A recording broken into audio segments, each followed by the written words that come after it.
Well,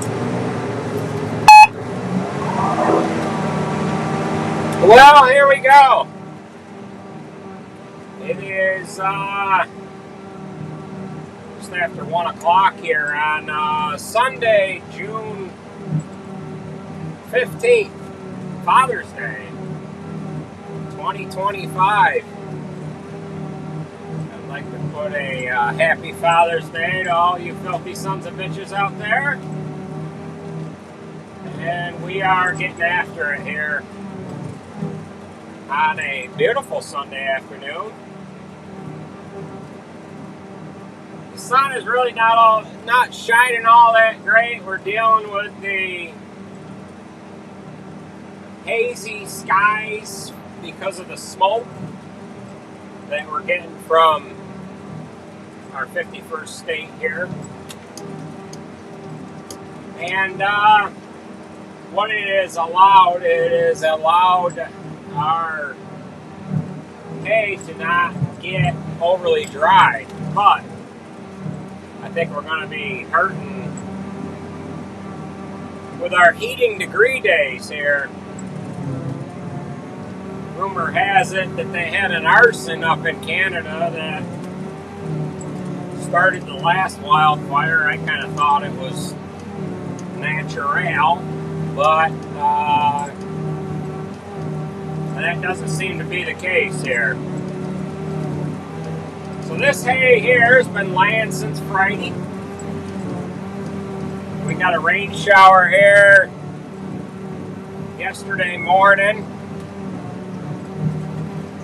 and it kind of put a delay on chopping here yesterday. We didn't chop till it was about 4 o'clock here last night.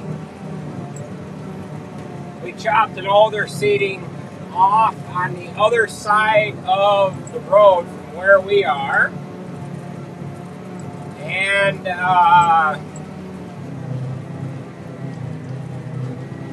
that was it had some grass in it. We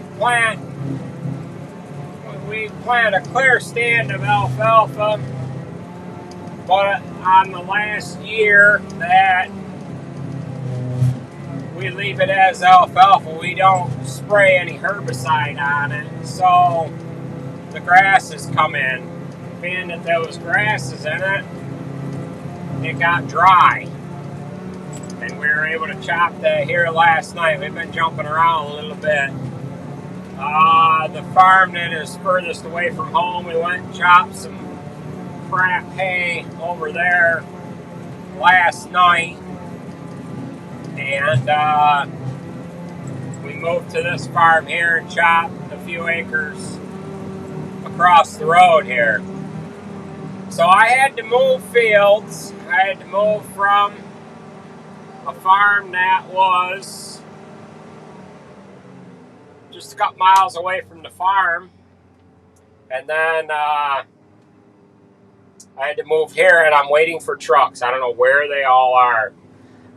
They would have been stacked up waiting, and I'm now waiting for them. I had to travel. They can travel a lot faster than I can here. So any trucks within earshot, I'm across from the grain bins. I don't know where you guys are, but we're ready and waiting here.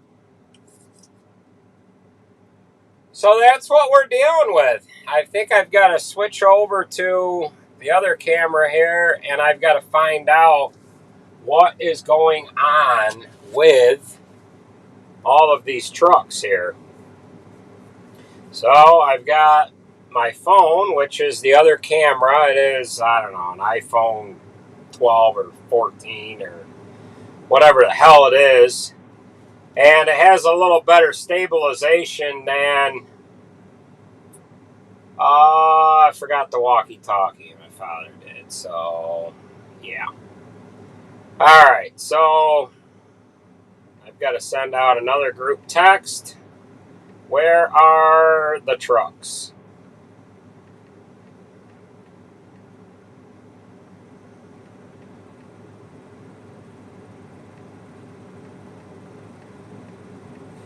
Yeah. So Jared's planting corn right now. Alex and Sarah, they were going to go and grab the truck that his pickup truck that he took to get to the field. He was running low on corn. He planted corn yesterday with the other planter. That's full of corn, or got a lot of corn in it. The planter that he's using now is the box planter, the older one.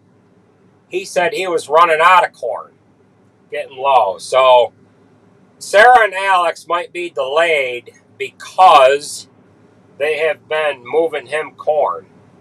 So Sarah just texted she's on her way.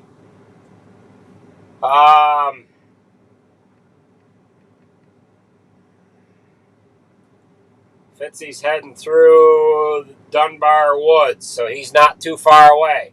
Fitzy should have been the first one here. Jared's going to be delayed because he's finishing up the last little bit of corn where he's at. And Alex and Sarah had stuff to do. My nephew Davey, he got the first load out of here. I had to wait for my father, and then we're waiting for trucks. So once we get the trucks to move in here, they'll get going. The problem we have is our truck drivers do not like waiting for the choppers. So that if they think they're going to be waiting at all, they extend out their time. And then we jump the gun on them. Then they realize, oh my God, I need to get to the table here. So let's get going. We'll be all right. Is the chopper a 8500 or a 99? We discussed this in the last live stream, which the only reason why I'm doing a live stream today is because I have good internet connection here, and it's working out. So in the last live stream, I have explained a couple of things, and we are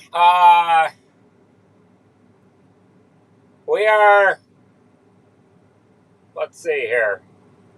Yeah. We discussed that, what the chopper was, and I plan on having a video to kind of explain that here later on. But we changed the decals on this one. I believe that it is better to not exaggerate on what size you don't have, but to downplay what size you do have to make it not look as big. So, yeah. We'll leave it at that. So, we changed the decals on this chopper to appease some of the morons that we have in the in our little pool of viewers here. Now, yesterday I had another moron commenting on saying that John Deere wasn't as good as Klaus or Krone. I have no experience with Klaus or Krone, but what I can say is, if you're a fucking moron and it's going to say that this is better than that, have some skin in the game. If you're just a operator working for a custom outfit and you believe that you're in behind the best team there is, good for you. You do not have an exact opinion on what is better than the rest. They're all good. They're all good until you have a fucking problem with something. Now, we show everything on the old YouTubes here, and I can't keep doing repetitive videos on, my feeding tractor here, boys and girls, has got 27,000 hours. We're feeding for another day today, and it started right up and it did its job. You guys don't see that fucking shit there that goes on day after day after day because it would get repetitive. I've already got a few idiots that don't like the repetitive stuff that I talk about time and time again. So when we're videoing a daily event and, oops, we've got a knock in the 9620. We video that because no one wants to see when it's been hauling ass and frickin' doing acres day after day after day. Or the other tractors that are getting stuff done day after day after day. You don't want to see that. So in the end, these minuscule brained morons come up with these comments about this being bad or that being bad. Why don't you try another brand? Why would I try a fucking another brand when we're going to go through the same problem with that stuff too? You take the good with the bad and you just roll with it. If you're going to want to tell me that you have not had any problems with what you're running, run it long enough. You're going to have a problem. I guarantee it. And what it rolls down to is how you can roll with the problem. Do you have the resources or the brain power to get through the problem that any of us have had with color, you name it? So we'll leave it at that. How much haylage do we have left? We got quite a bit of haylage left from last year. And you seen a defacing video back a while ago. We were just getting out of, what the heck? We had silage left over from 23 that we didn't get into. We fed 24 out, and we got into 23 silage. So corn silage, we like to have it last until about December. You know, if we get done chopping late, end of October, 1st of November, then we like to, Jared got done planting his last field. So we'll roll up here like this. I've got to get my other device out here so that you guys have something more to view this content through other than watching watching me speak here. So we'll go like that. Yeah. So we've got my nephew rolling in here. We're going to stick you guys right there like that.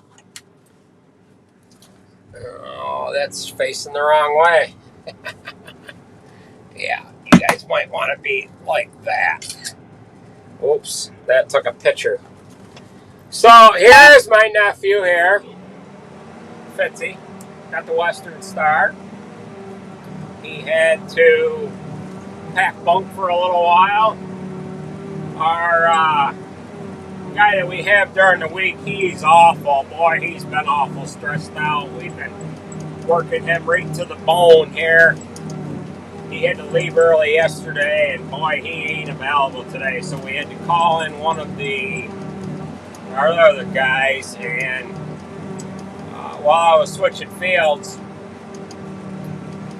Fitzy here, he packed for a little while to help Nate catch up. What were we talking about? We were talking about feed left over. Yeah, we like to have the silage sit for at least 6 weeks. Corn silage anyway. Haylage we have an easier time with always having something cooked out. We're feeding. Oh, what the heck are we feeding now? We're feeding second cutting from last year. We got a bunk. It's about, we fed about 2/3 of that out already here.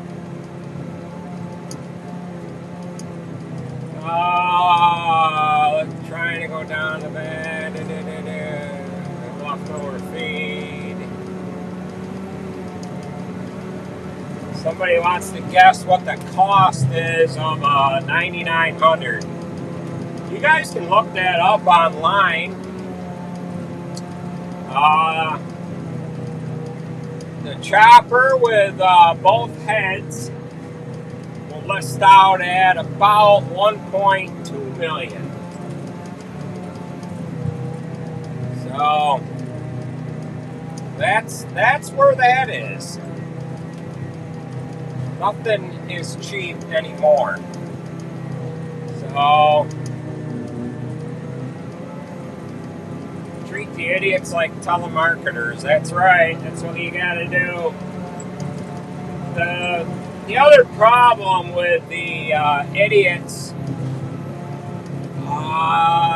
even showing them any kind of attention. The other problem with showing them any kind of attention, you got to realize that they didn't get much attention in life ever from their mommy or their daddy.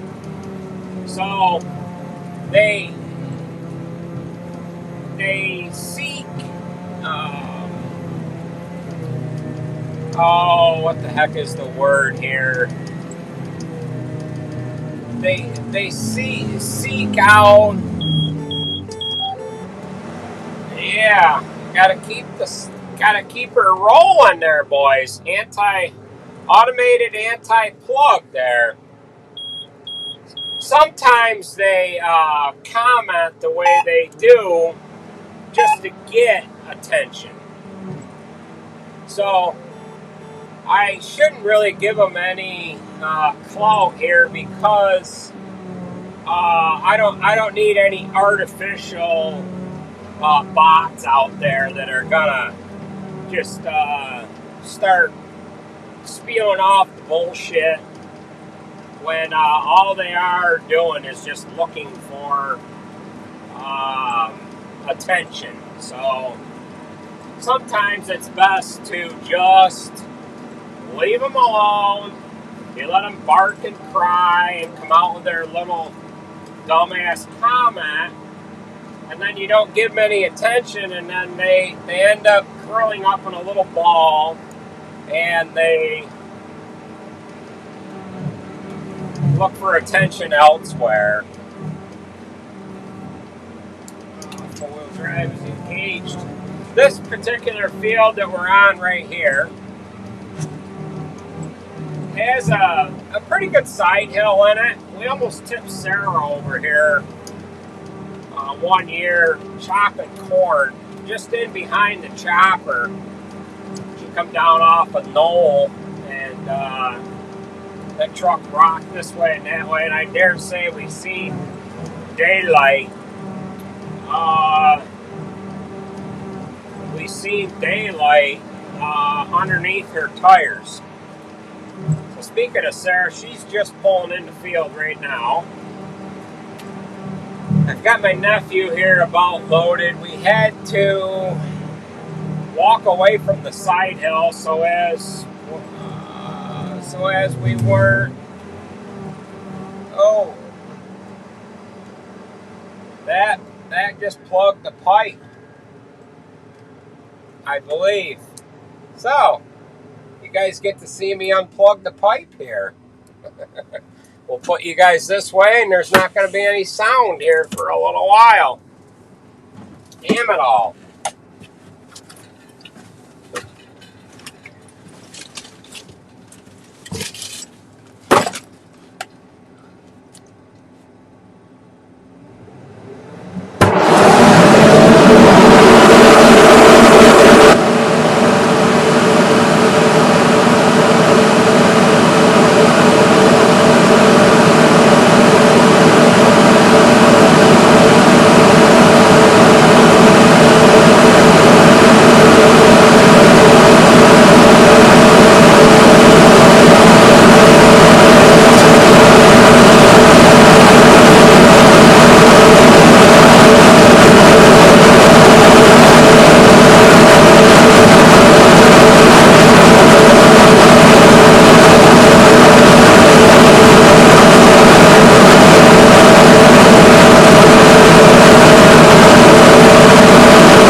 That's one way to lose viewers right there, huh? Damn, son of a bitch. Well, that was operator error. But at the same time, I'm going to blame that on you sons of bitches right there. Let's bring that pipe over here. There we go. So, yeah. We were hogging and bogging there. And, we were pushing the envelope a little too hard. Yeah. Trying to pick up for lost time, and it doesn't get you nowheres. Nowhere. So, that's how you unplug the pipe. For you, cocksuckers out there that, want to judge, that was, you're perfectly right. That was operator error. Operator error at its best, folks. I guess you could say that was a staged event. How many viewers did how many people did I lose during that sketch of the live stream? How many do we have with you? With us, rather. I gotta turn my AC up there a little bit. Boy. Ah, damn it all. Oh well, that's how you unplug the pipe. If you didn't have it running, all that would have dropped down on the blower. And you'd have to unplug the blower too. So it's not coming up at all. It was nothing to do with anything like that. We got to do a wide circle here so that he could come in rather tight like and come right back into our hair. Ring around the rosy, you know? So, yeah. Now we got to make up for even more lost time here, folks. So, 567, it was 445. So I guess we're not doing too bad. Hopefully you guys that were with us when we stopped for that plug explained to the viewers what we were actually doing there. So what I do is I have a garbage pail in the cab here, and I've got a tool bag that's on the seat here loaded. I've got a tool bag too, and I'm able to put that on the seat so that the cutter head can run. We'll go up on the top side of this island, Sarah. Come around this one row, and then I think we got to go down and back on this west side here. That puts weight on the seat, and it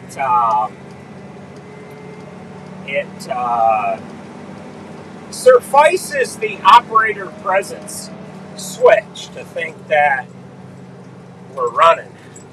You can't hotwire the switch because the switch needs to see a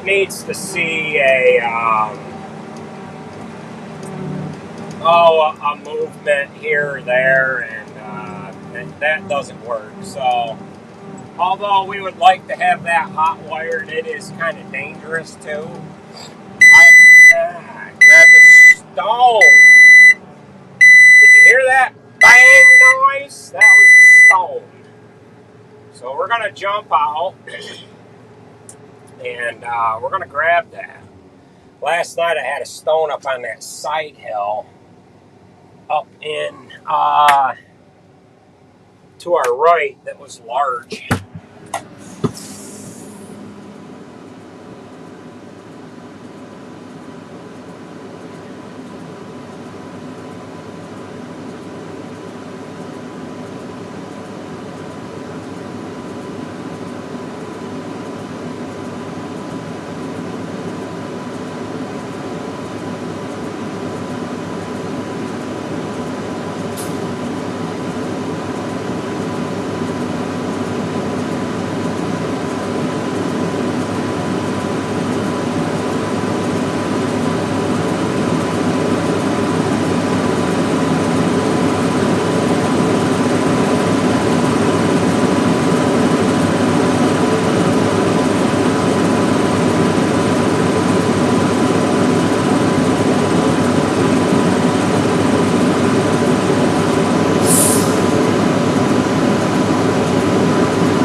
Alright.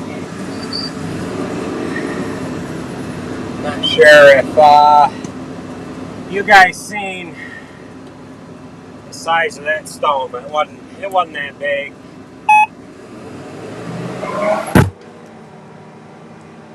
Sometimes a wad of hay can trigger that stone detector as well. But I heard and felt the bang of the stone hitting the feed rolls.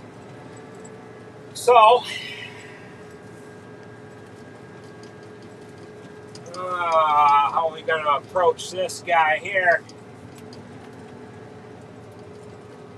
Have to get on it and then jump off of it. This little side hill has more stone on it than this whole farm has.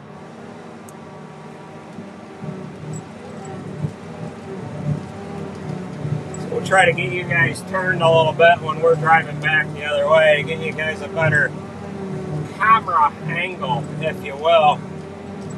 But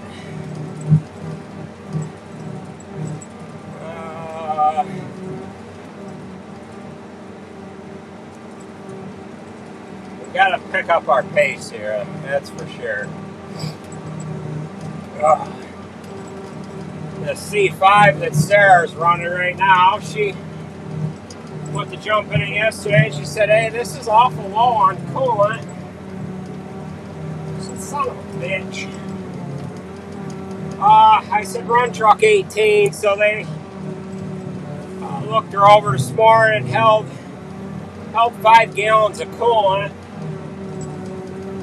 Nate and Jared pressure tested it, and I had a pinhole in one of the, let's jump down to that lower one. It had a pinhole in one of the radiator hoses going from the thermostat housing, and it did not weep out of that pinhole until it got to 11 psi. So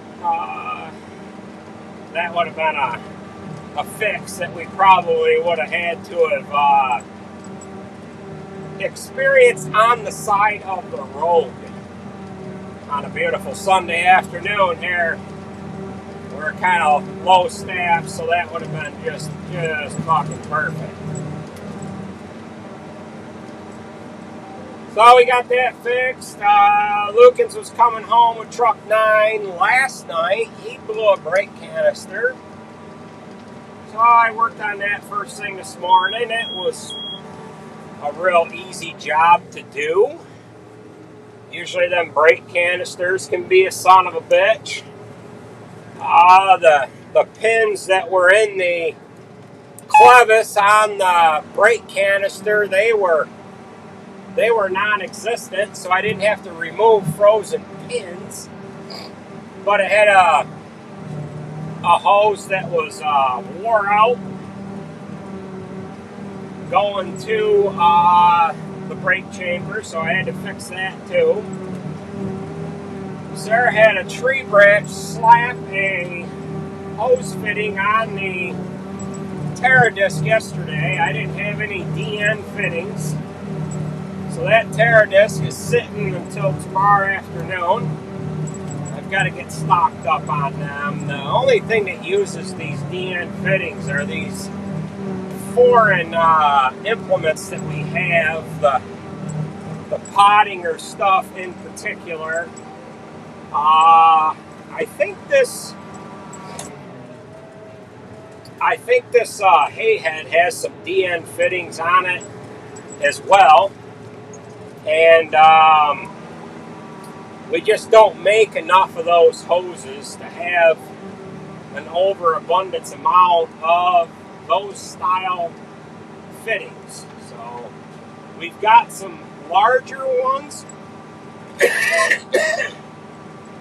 but we didn't have this little 1/4-inch bastard, and kind of has us dead in the water, if you will. So we're just about done with this field. We got one more windrow to chase down through the middle, and then we've got another side hill field just above this one, and then we're golden as far as being on more level ground here. Actually, we got 2 windrows left. One that goes the length of the field, and one that's a short jag here up in front of us to our left. So we can face you guys this way. I don't know what's going on there. We're frozen. Why are we frozen? Yeah. There we go.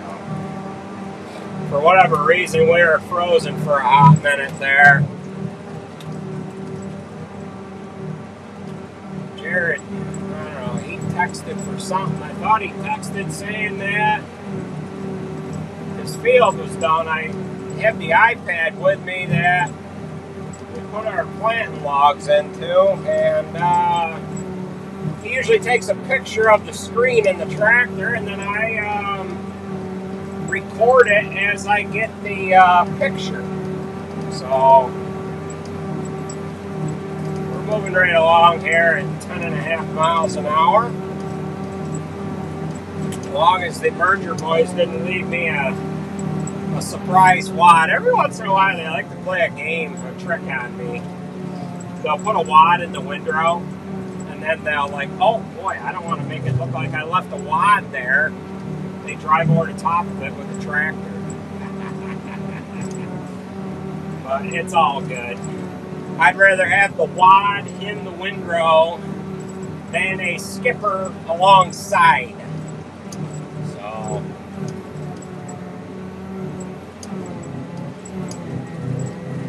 but this hay is getting dry on us here, so alright, we got a windrow, and I was gonna run all the way the length of the field, but chop it back through. But there is a driveway down at the end of this windrow that Sarah can get out on. Sarah, keep in mind there is a driveway down at this end. You'll be loaded before you even get there, I think.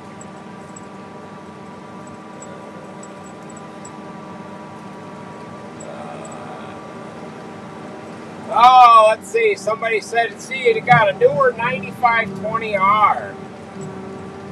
Yeah, that was a pretty good find. That's got about just shy of $800, and that tractor's probably the nicest used tractor that we have come across. It's low hours. And it's about like new, custom outfit had it. They leased it. Come on back a little. They leased it, and it was a lease return that Sloan Equipment had, and we got that delivered to us here last Saturday, so I'm a little full of the alfalfa dust here, so I might be coughing a little bit since here.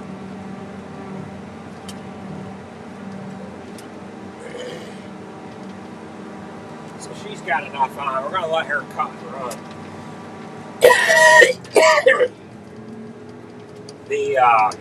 This next field, you guys can see that. Up next to the woods. Unloaded? Yeah, you got enough on. It's up next to the woods there, and it's a little bit of a side hill. So we're going to run the length of it. Hey, Alex, I won't load you until we get to the other end up by the woods there. We'll chop back towards the road. So if you want to get staged on that triangle piece to our right.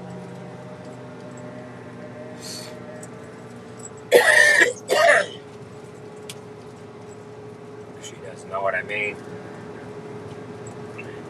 So we got a couple of straight trucks on deck here, but if I load them first, I'm gonna have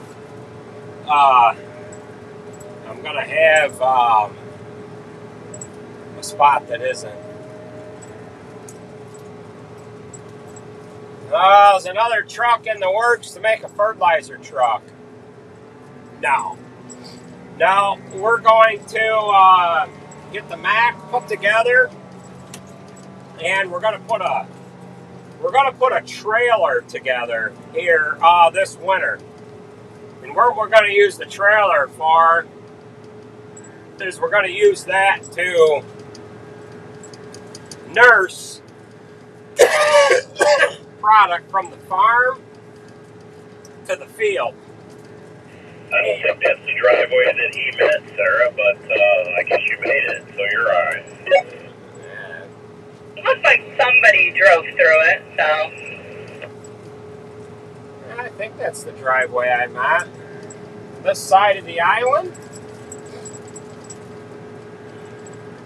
That one thing about that truck that Sarah's got, it is an extreme off-road truck.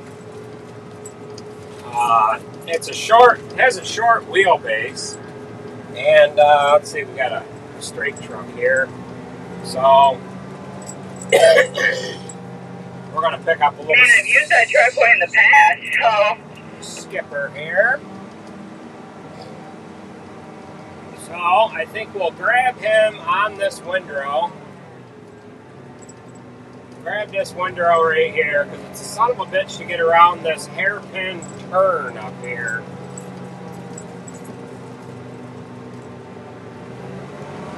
I thought Alex was on deck, but I don't think she was. So, yeah, what's the moisture? The moisture is 54%. It's actually drier than what it looks. But the quality isn't there. It's just, we haven't seen the greatest quality here for first cutting this year because of all the rain that we have gotten. It's not over mature. It's not flowered at all. It's not flowered at all whatsoever, which you would think the 14th, 15th of June that it would be flowered out. But it is not.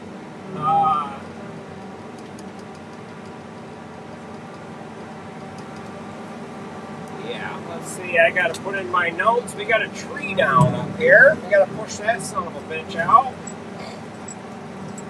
That's the trouble with some of these fields.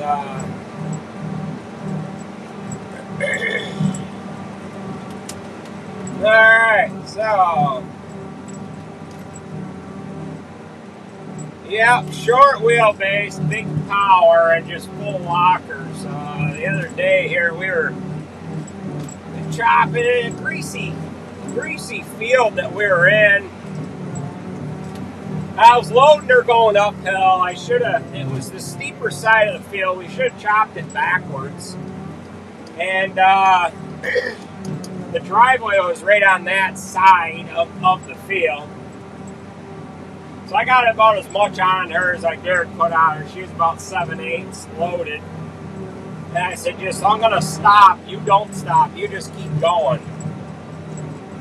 She went about 100 more feet from there, and the truck sunk, but it just started digging. And it dug all the way to the road, and I don't know what kept that truck moving, but I swear to God, it dug like a tractor, just rolling up through the field. And I dare say with the short wheelbase like that, I don't think they had much weight to worry about pushing the front end through anything. Because I think that had that raised a little bit. So we got a fellow that watches us from time to time. He's sitting across the road here from where we are right now. He's in a maroon Ford pickup. He should come over and ride with me. I don't know if he's following us on the live stream here or not.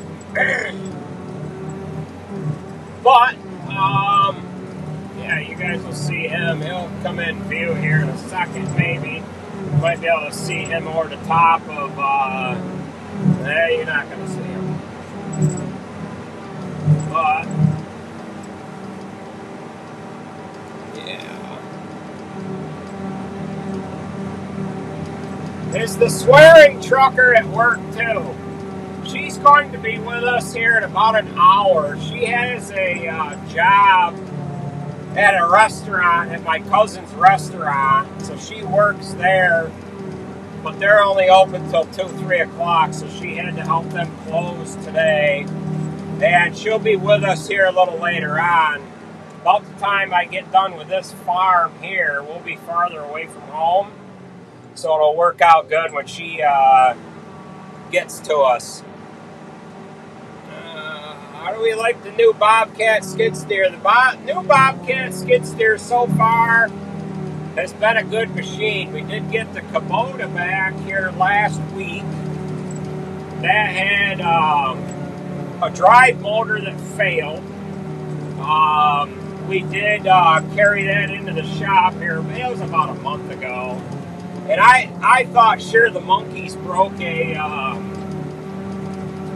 drive chain that went between the front and the back wheel, because they are notorious for doing that. I don't know how the hell they do it. Usually they'll break a chain on a skid steer without doing any work with the skid steer. They have just rapid movement, and just there's not a lot going on with the monkeys that do that kind of thing. But at any rate, we thought it had a broken drive chain. I took it all apart one day and we're like, well, chain ain't broke. Put it all back together.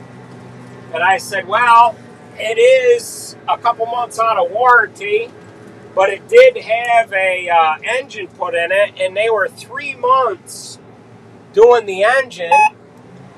And it was about 10 days after it came back from getting said engine put into it that the drive motor failed. And my argument is, hey, if the fucking motor didn't fail, the drive motor would have been a problem while it was still on warranty. And as far as I know, they covered the replacement of the drive motors because they replaced both of them, I believe. I believe they did that on warranty, because I never got another phone call from them to authorize the work that they had to do to it. So, and all that skid steer had done was push feed in. It had a little, that wasn't even a V-blade, it was a half of a V-blade to push feed in and divide feed up with a material handling bucket. Ain't like it's out in the frickin' dirt doing bulldozer work, but it failed, needless to say. But the mechanic did tell me that on the older generations that they had problems with drive motors, but that one was a 23 model, and it shouldn't have had any problems. So we're loading Alex here right now, and we're on this freaking side hill. We got to try to get her in and out of here without having any trouble. This particular field, when the 7780 chopper was new, I gobbled a stone, crushed the bottom feed roll, which has the magnet in it, spun the magnet off, and we were dead in the water. So when I ordered that 8700 chopper a couple of years after that, so this is going back 10, 12 years ago, when I ordered that 8700 chopper, I don't know if that stone detector was if it was standard equipment or if it was an option. But at any rate, I ordered it with that stone detector on there. It might have been standard equipment back then. But that stone detection has saved us a couple of times. Over here. And that has worked nicely. Yeah, happy Father's Day to all of you guys as well.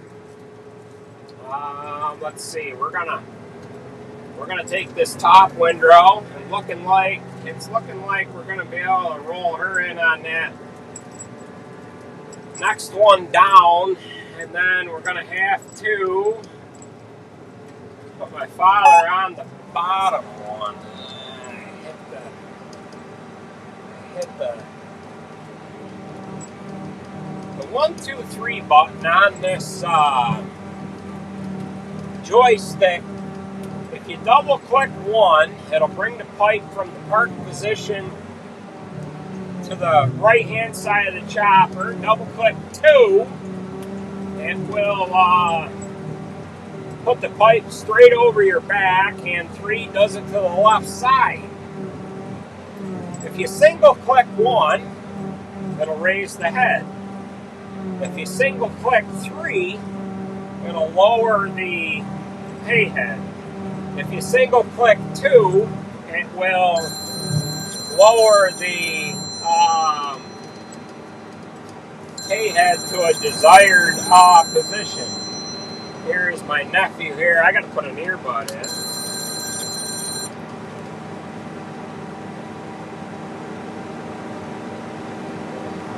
Hello? It's right on the floor of the shop next to my toolbox. Put 2 of the biggest batteries on it that I've got. It's that little battery powered one. Okay. I'll see it. Yeah. Alright, so that was Fitzy. I was worried that he was going to have truck trouble of some kind. We're on a little bit of a steep knob here. Alex is getting a little nervous, but she's holding her own. And, yeah, that's one thing about these Moss trailers is they stay put. They don't wiggle or wander or anything. They are awful top heavy, so you have to be concerned about that. But a few years ago, we hired a guy in with one of them. I don't know if it was a Meyer trailer or if it was an H&S. My God, I was on some side hills similar to what we were just on now, and I could see the whole frame lifting up off of the axles, and it scared the hell out of me. And yeah, so we've only got a little bit more to put on her. And I wanted my nephew to bring my leaf blower over. And I got a little short windrow up next to the woods that I can top you off on, Alex. So he's going to bring my leaf blower over. I think we did a pretty good job of cleaning the hay off the top of the chopper here. But, yeah. Same as the S series. Oh, somebody's.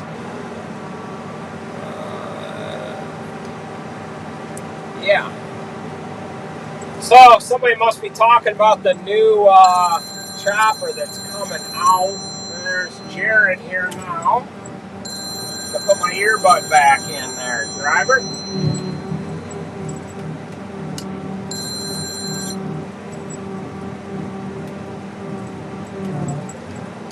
Hello? Hello? You got enough on, Alex. I'm on Hudson's right now. I'll be just past the barn. There is a low-lying telephone line. If you close your eyes, I wouldn't be opposed to you taking it out, because I'm getting sick of looking at it. Yeah, so I don't know.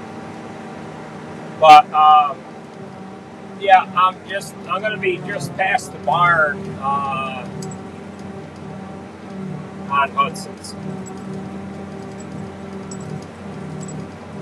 How'd you make out with the corn? Did you? What was your seed situation?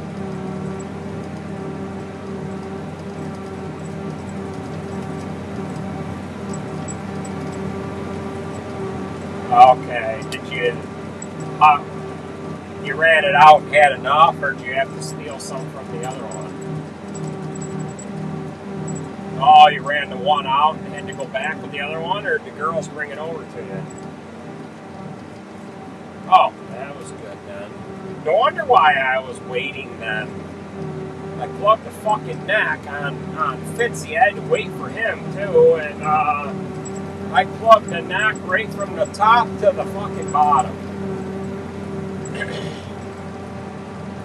We were hogging a little bit, but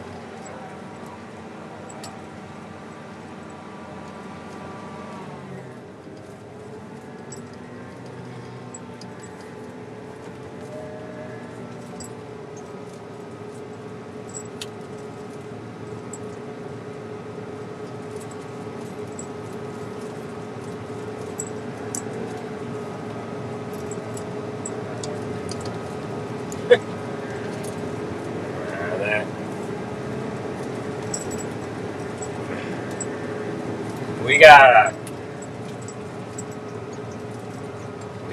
spray. I want to spray that on Rouse Road before we plant that and no-till it. So hopefully we can spray that tomorrow. But it's not missed yet. So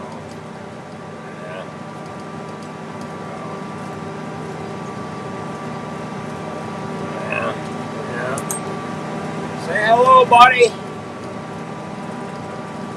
Alright, well, I'll see you in a little while then. Yep.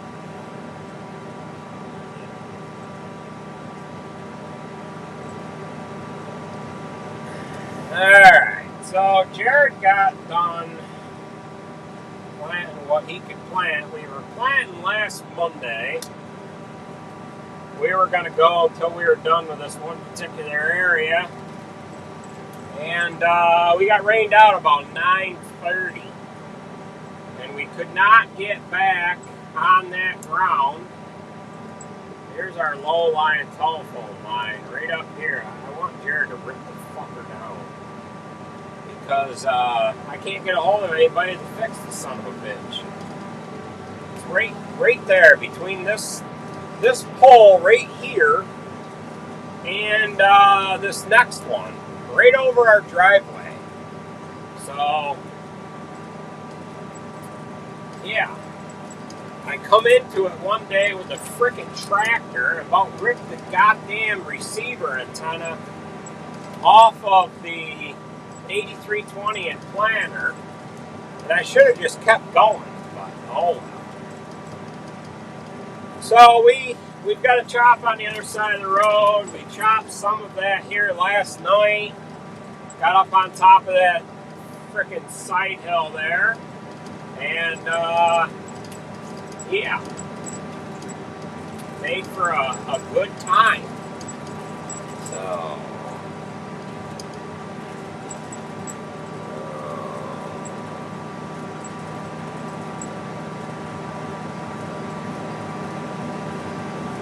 How long is the bridge since you've been in Minnesota checking out the farm fields? I don't know what you're talking about there. Nice seeing chopping on the Hudson farm. Yeah, Daryl, you rode with me when we were chopping well, it's corn now, but that was a few years ago. And the other chopper, I don't know if that was the 7780 or the...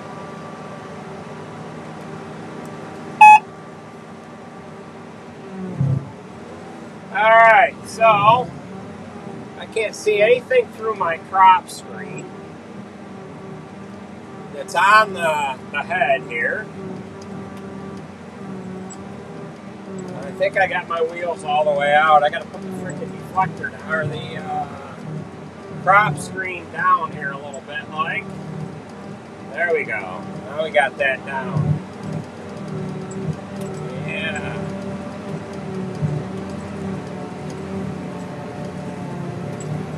Yeah, if that wire has an accident, then somebody will look at it, yeah. Be nice to take out somebody's telephone for the weekend, huh? On a nice Sunday afternoon. But I don't know, these telephone lines in our area, none of them are mounted up high enough. They seem to all have them right at that 13-foot mark. And every once in a while, we'll catch them with a truck or a semi-trailer or the bin that's on the combine. Sometimes you'll rip the telephone box right off the side of the house and the people's houses. You'll rip some of their siding down, and then they're looking for you to repair it. And it's like, no, we're not responsible for that. Well, you ripped it down. I said, yeah, we haven't ripped down anybody else's around you. That's because your damn freaking telephone line was too low. So you call the freaking telephone company, whoever that is, and you make them fix it. And then we never hear back from them again.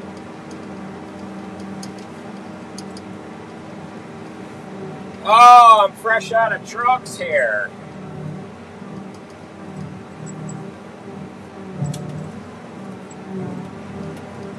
But, yeah. So, when we plugged the pipe there, it caused all these trucks to get stacked on top of each other. And, now we've caught up again and we got rid of them. Alright, so this field lays on a little bit of a side hill, and not much. And then we have this stripped, of course. And in the last, I don't know if it was the last video or the last live stream, I had somebody ask, why are your fields in strips? Well, they're in strips to prevent erosion. Now, how they prevent erosion is, it's like when you ever see the time when somebody seeds their lawn and they put straw down? You know why they put straw down? It's not to help the seeding that they put down. It's so that when the water, when it pours down rain, it doesn't allow the water to pool in any one spot. And then once it pools in one spot, what happens is it'll crest. We're on the other side of the road.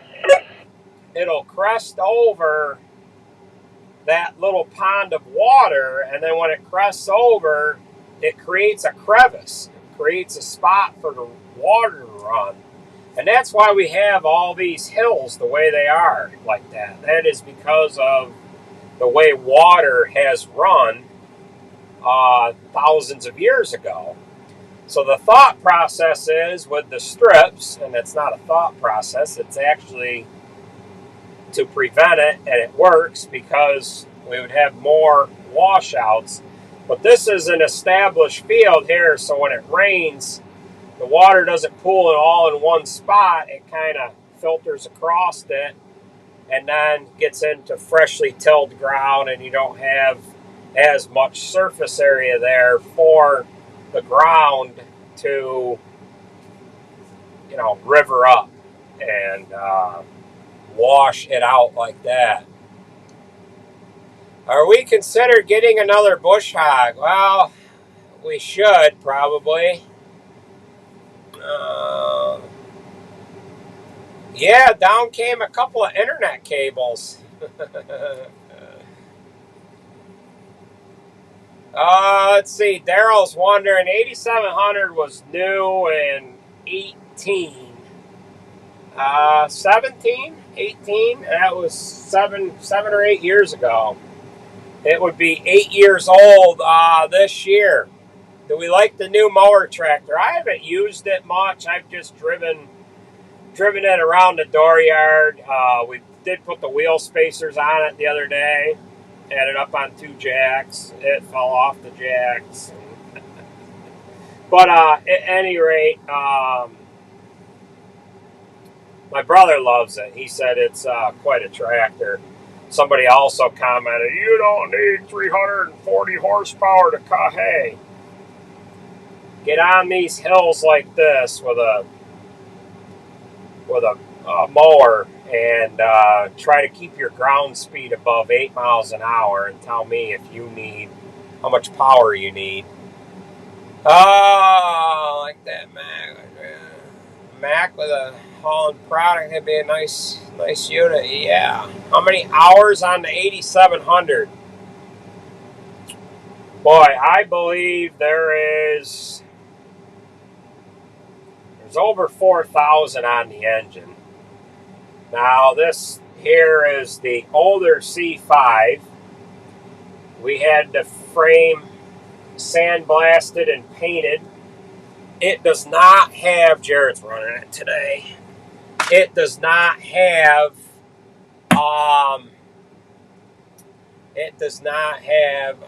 we just conked you guys out here. So, it doesn't have the,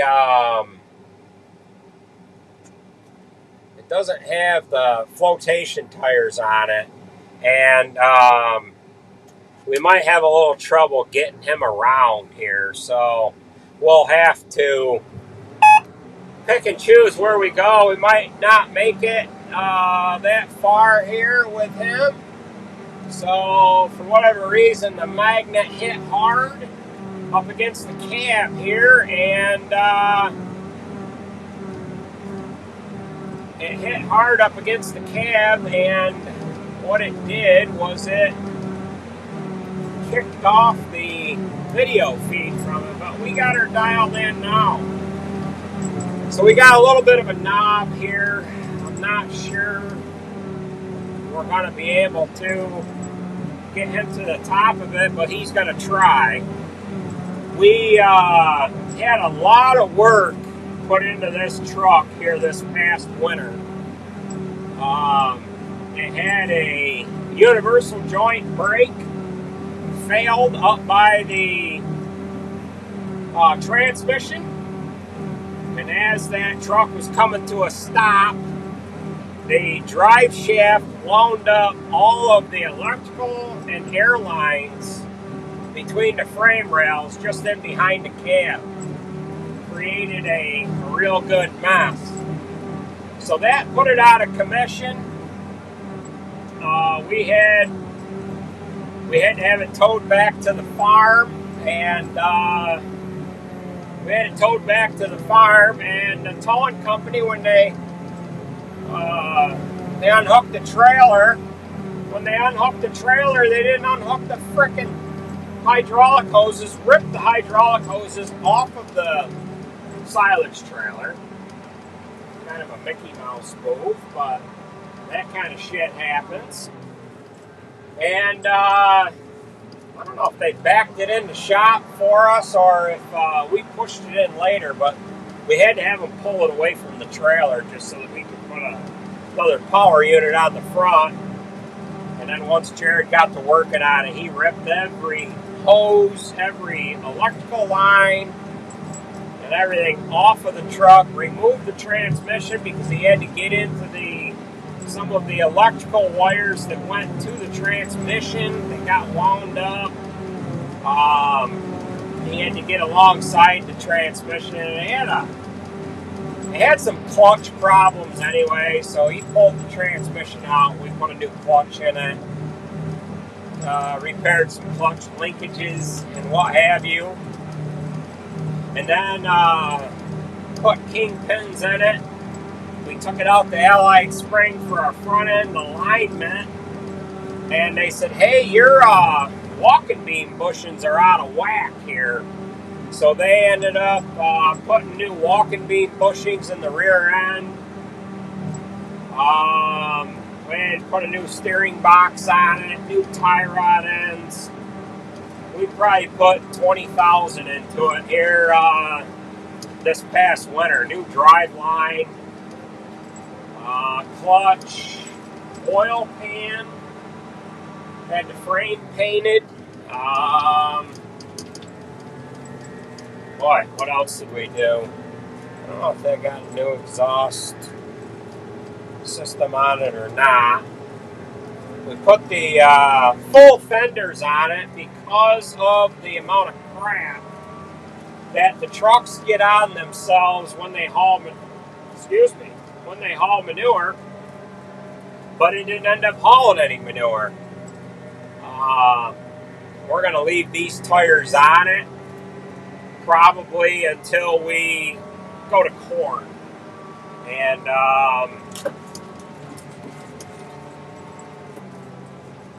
just because when it comes time to put flotation tires on it, them fenders have to come off. Well, Jared's having trouble getting up through here. And I think he's going to try to come in hot. So that's not good. We should have took this windrow. I think he's going to try to come in hot here, and this is a little, I don't know. This 12-ounce cans fit in the AC vents. Yes, they do fit in the AC vents of this chopper. I don't know how many of them have that option. The tractors, you can only get 4. There's only 4. I think there's only 4 spots. Vince, you might have to come down this lower field. We don't have wide tires on this one truck here. And I've got a windrow that's 50 feet long. Yeah. Oh, yeah, we put a new bumper on it, too.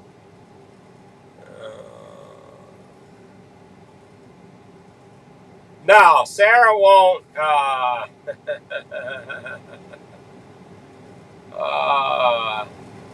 Sarah won't give up the other C5. Although Jared did run it here the other day, and all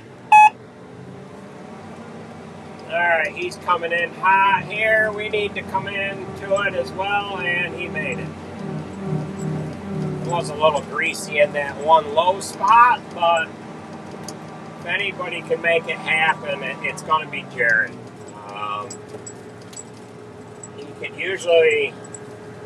He can usually thread that needle with about any truck we got.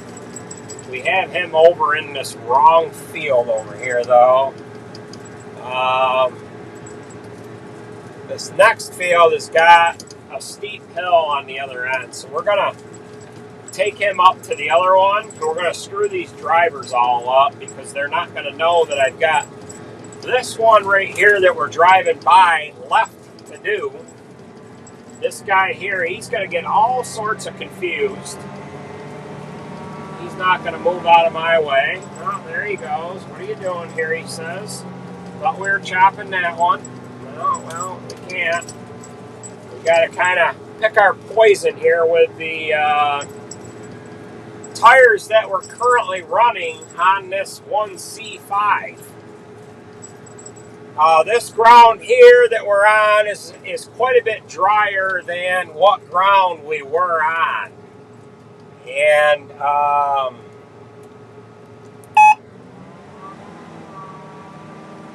yeah, so we're probably not going to be able to take him the whole length of this field because we don't want to take him over a hill and have to monkey fuck around and hook chains up and all that bullshit.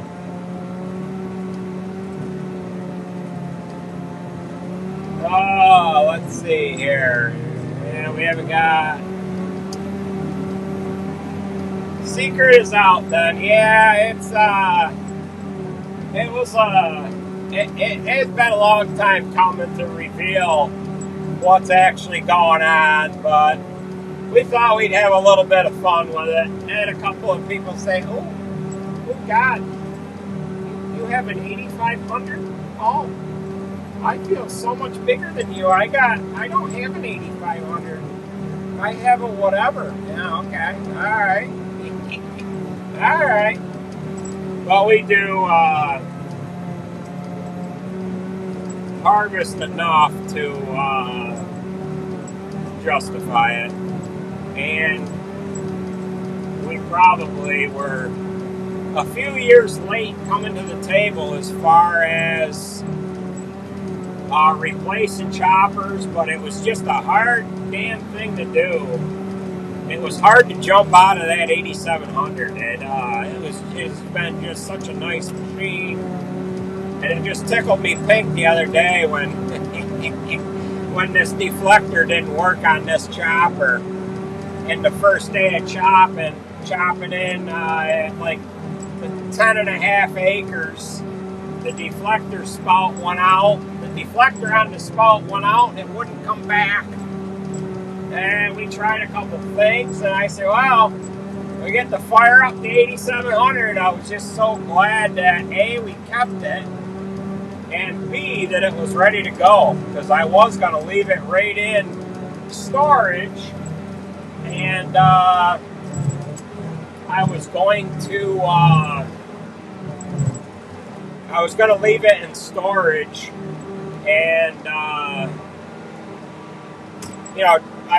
there was no reason to get it out, because once I got it at home, I had to put it inside. I don't like having them outside. Now you might say, oh, Jesus Christ, Andy, every other goddamn machine you got is outside. Well, I don't mind if the chopper is outside, if it's cleaned off. But if it has any bit of hay on it, I don't like to see the hay on there for more than a day or two anyways. But yeah, the material that you have on the head, the frickin' cutter head, feed roll housing, and what have you, if that gets wet, it ends up being like box stall shit. And it takes the paint off, and it just makes the chopper look like absolute fucking garbage.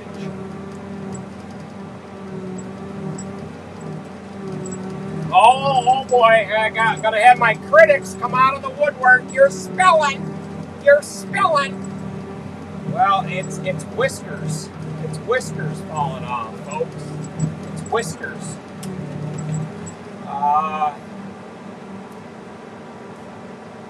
So what we're going to do now is my nephew has this leaf blower. I'm going to grab it from him. And boy, when that damn thing hits, it, look at that leaf blower. I'll blow this off quick, Fitz. So we'll swing that over here like this. I let that foam hit the damn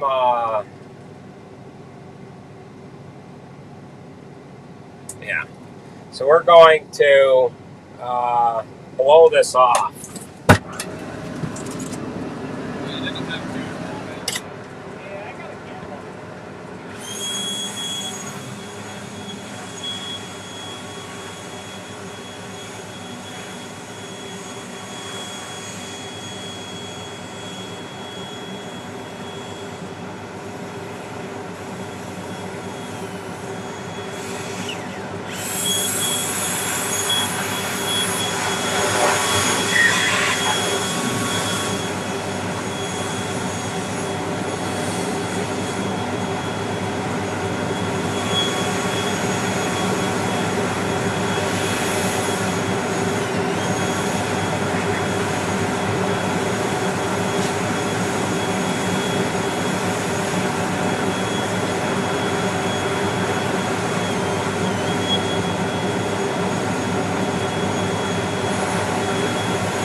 right, kiddies.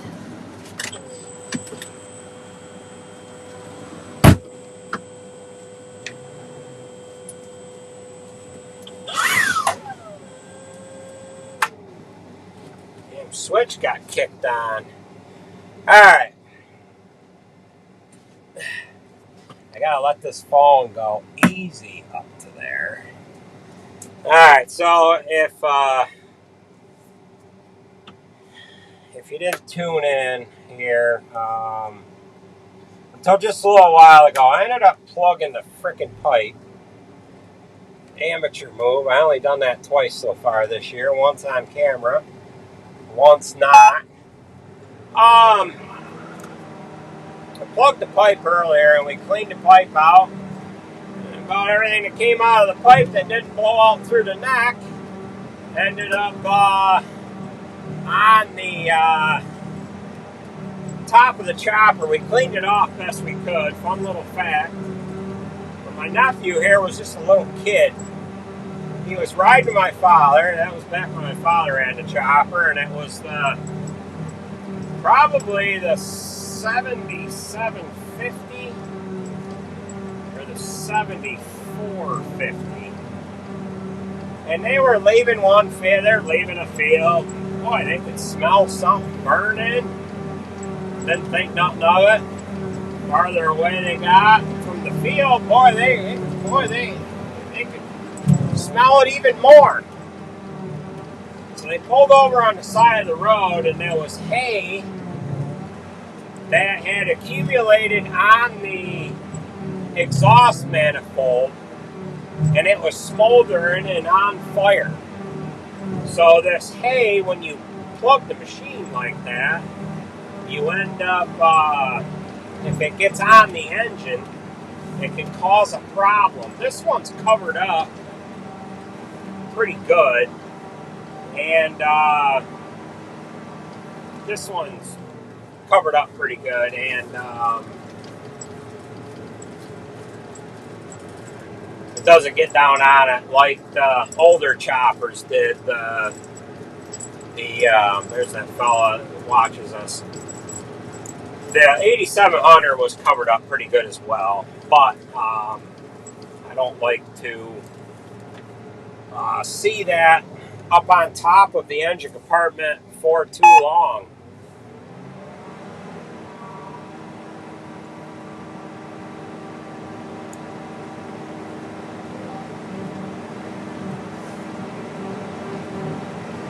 So Google says a chopper costs between $200,000 and $700,000. You do know that number is for a used one. Yeah.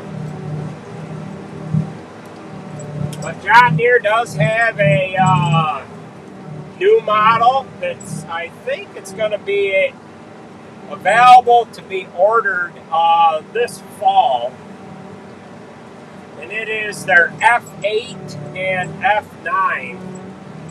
I think the large one is capable of just shy of 1,200 horsepower, and I believe they're using this same engine, this Liebherr engine. Now the 8700 chopper, when that was new, the 8800 was the largest chopper you could get from John Deere. The year after we bought ours, or the next model year after we bought ours, is when they came out with the 9000 series. If you recall, that first fall we chopped corn, we demoed a 9800, and at the time, I almost want to say the 9800 was the big one, and then the following year they came out with a 9900, and they started using the Liebherr engine. And I often wondered why, when we got the 8700 going from the 7780 to the 8700, man, I said the engine compartment is just huge on this 8700. Well, it was because they were getting that frame ready for the 9000 series so that it could handle the size of the LeBaire engine that they were going to be using in the future on their larger models. The 8600 and smaller chopper used the 13.5 liter, which was in the 7780 chopper. Now the 8700 chopper that we have does not have any emissions on it because back in 2018, it wasn't until the year 2018 that it was mandatory that anything 700 horsepower and lower had to have, was it 700 or was it, I think it was 800. 800 horsepower and lower had to have emissions on it. So the 8700 fell below that horsepower rating. It wasn't above it. And they had to abide by the emissions law. So the following year, the 9600 ran the, did they come out with the 96 then? I'm not sure when the 96 came out. But at any rate, the 9700, 9800, and 9900 all used the LeBaire engine. Now the 95, 96, and 9700 Deere chopper uses the 18-liter engine. And that engine was a newly developed engine that came out about 3 years ago, and last year was the first year that it was featured in the 9700 chopper, and that engine does not use diesel exhaust fluid. We were considering that model chopper, this is a discussion that we had in the last live stream, but we had decided to go with the 99. We didn't want to go with the 98 because we kind of did that game with the 8700. We chose not to buy the large one, and although we did get a price of the 9700 here, I don't think it was last spring or last summer. At some point in time, we ran one, but I don't remember when that was. It was during hay. I thought it had quite a bit more than the 8700 had. However, I was running a short set of knives, wore out shear bar, and it was kind of a false representation of what our chopper was capable of. But when it came down to the brass tacks here, this past fall, we didn't even price a 9700. We had discussed it, and we said we're just going to go with the 99. So it's kind of nice. Did you ever consider Klaus or Krone? We had priced a Klaus. I got to the point where, I don't want to go anywhere but Deere. But however, I said, we had real good luck with that 8700. There's no telling that the next machine we get from Deere is going to be any good. Now, we had discussed earlier, yeah, I know, you've seen the problems that we've had with Deere. You only see the problems that we've had with Deere, the Deere tractors.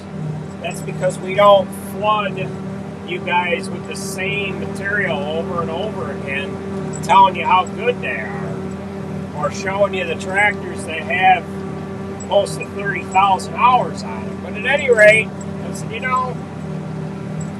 we haven't had any experience with any other machine. I did run a Krone one time. It was a Krone 700 chopper. There was another guy that ran Deere all his life. and he bought a Krone. And I said, well, you know what? I think we'll consider that. So there was a Krone chopper going around on demo. This Krone chopper was only a demo chopper. It was not for sale. And they said, don't try to buy it. It's not for sale. It's like, huh.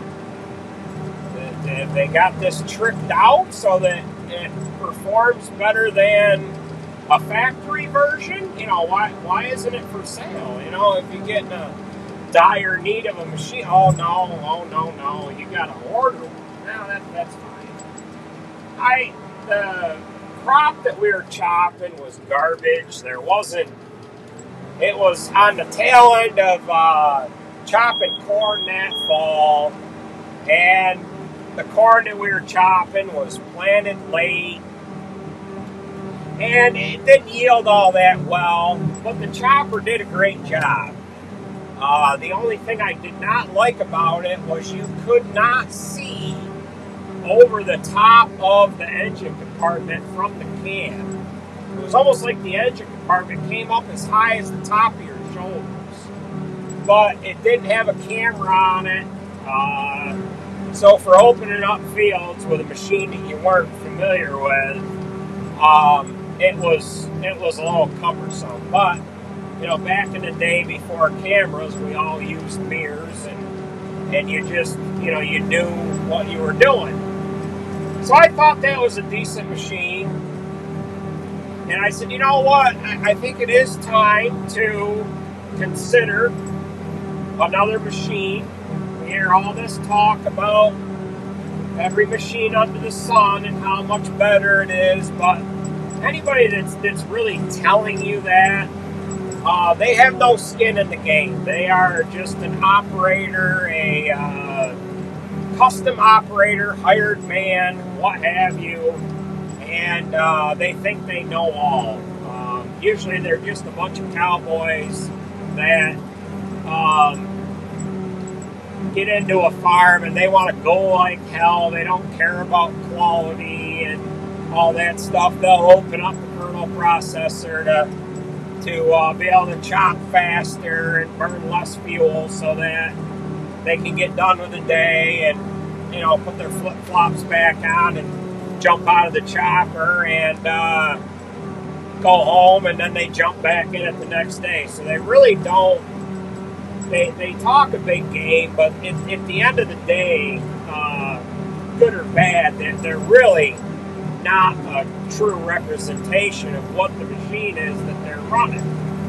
So I say, well, we'll try. I'd like to try a Klaus, and we'll see what all this hype is about. The chopper ended up being about $140,000 more than the Deere, and the salesman knew I was serious. However, I don't think at the end of the day that Klaus really wanted us. I don't think they wanted to really sell us a Klaus chopper. It wasn't like it was a new model that they were afraid of working the cobwebs out of it on or anything like that. And the other two farms in the area that bought Deere choppers, I'm pretty sure they priced Klaus too, and they came away with the same answer, that they didn't feel that Klaus was too eager to sell a machine to them. You could put into that what you want. Maybe they had too many choppers sold for the year already. I don't know, but I was not opposed to trying another machine. It's kind of hard for me or for you guys to view me telling you how great something is, but I'm going to have a real hard time telling you how poor something is, or you should have a hard time believing me when I tell you how poor something is when I don't have any experience with it. But the only experience I do have is the morons that are jumping up and down and telling you about how good something is they don't own a machine. They don't own it. And they haven't been in the game long enough to see problems with any machine of any kind. You're going to have problems all day long. It doesn't matter if it's you put enough miles on any brand of pickup truck, you're going to have problems with it. Any type of machine. If you haven't had problems with it, what you should do is you should get it to a certain point and you should get rid of it and go to another brand, because your luck is going to run out, and when it runs out, you're going to run into some problems. So if you jump into another machine, that's what I kind of thought I would do going from that 8700. It was such a good machine, and maybe the Klaus that we get would be a real awesome machine too, and I could just say, every machine that we've never had any problems with. But I wasn't able to come to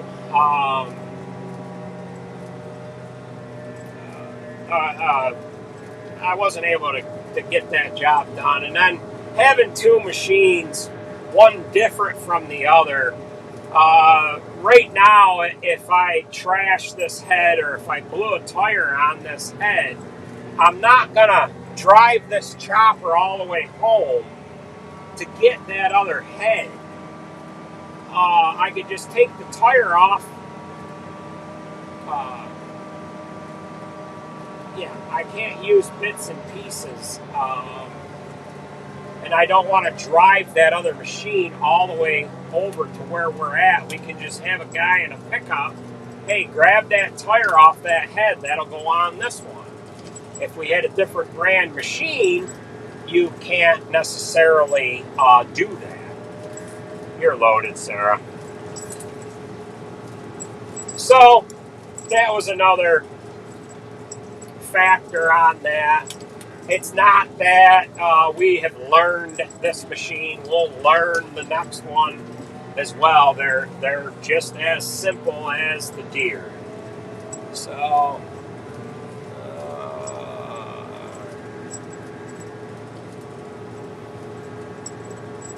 have we planted any sorghum? We did one year. We planted some sorghum actually on this farm, but the reason why we don't get into doing it is because we wouldn't be able to grow enough of it to make it worthwhile. If we can't fill a whole bunk with it, there's no sense in growing it.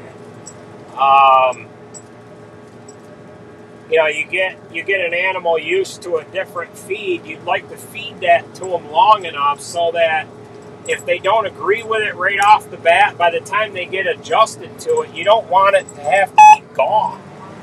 And then switching them back over to a different crop. So that's another reason why we don't like getting into some of these crops that we can't grow enough of. Happy Father's Day to you as well. E-rated. I haven't seen you in a while. How things in Canada here today?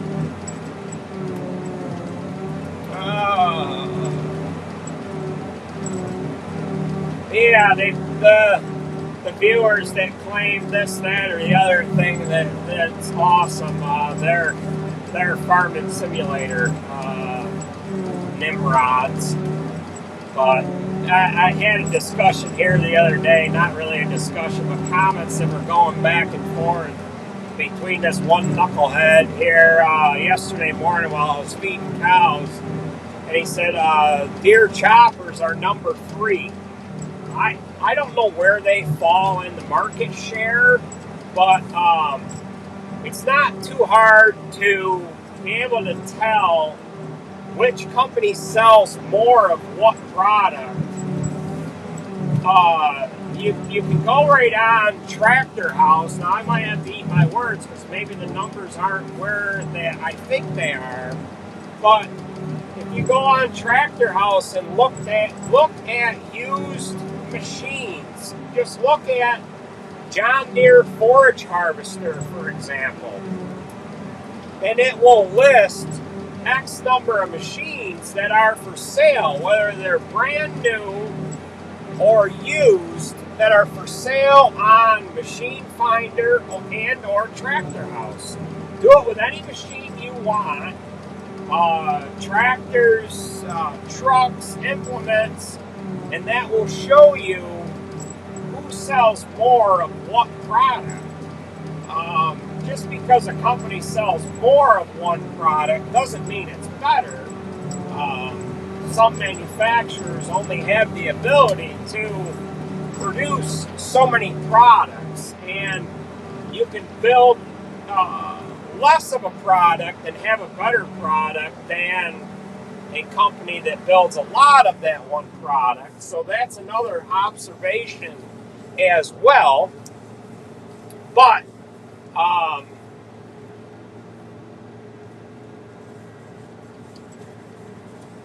yeah. But that one individual, back when we were trying out that Krone chopper, that one farm that had John Deere choppers, he bought a Krone. I believe it was a 700 Krone, and the engine didn't last. It did not last for his first cutting. The engine went out of it. He had to get his old chopper back. And I don't know how long it took them to get that engine in it. They might have,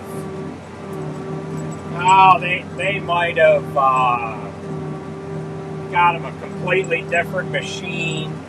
But the reason why they would have got him a different machine is because they didn't have an engine in stock or something like that. There was something that went on like that. And he didn't keep that machine too long. And he was getting out of that, and I think he went to another Deere, and then they ended up going to a Klaus.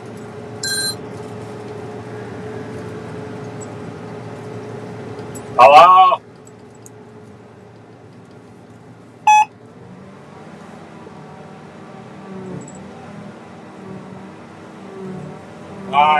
Merge it all. Merge everything that they caught yesterday, because it's going to get dry on us. So don't merge anything that they caught today. So the cell tower over there on West Sorrel, that was the last field they caught last night. So you got the new seeding on Hogue Road and the older seeding next to it. All of that.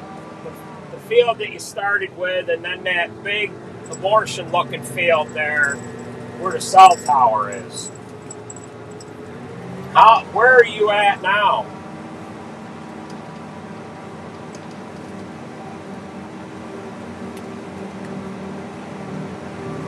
Okay. So you got to do the one on Hogue yet?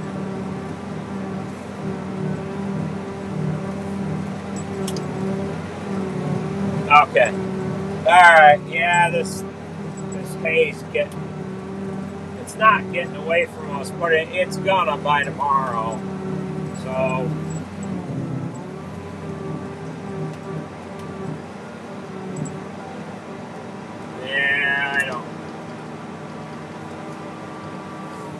yeah, that'll help. Get it merged up in a windrow. That's less of the windrow that's gonna get wet. So, yeah. Alright, is there a pickup over? Well, we'll be chopping over there. You guys can get rides. What's that? Okay. Yeah, he must be in I think he's in Elbridge now. So, oh, he's still there. Okay.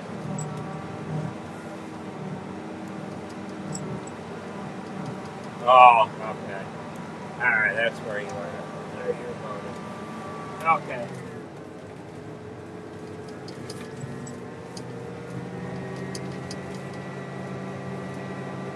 Yeah.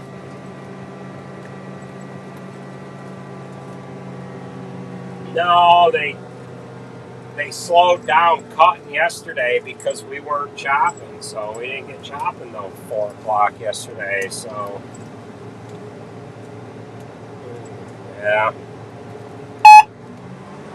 Well, we're playing catch up. We gotta get caught up here, so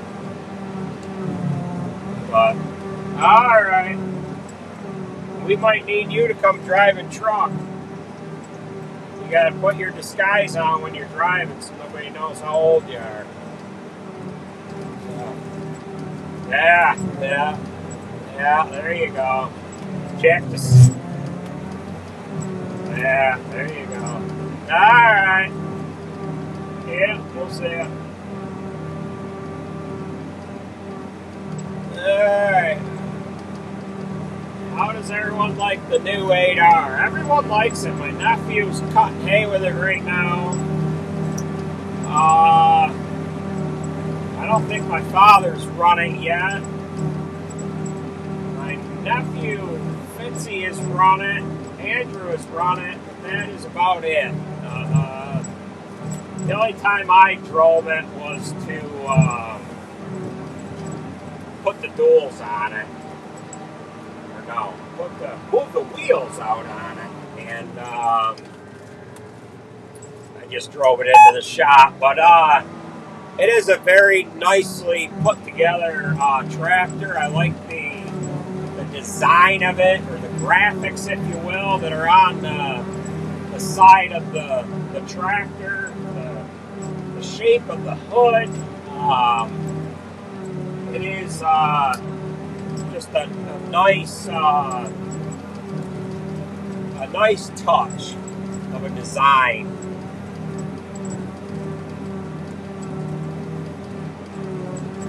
Yeah, dealer support is really important, and our dealer does a good job. I mean, we try to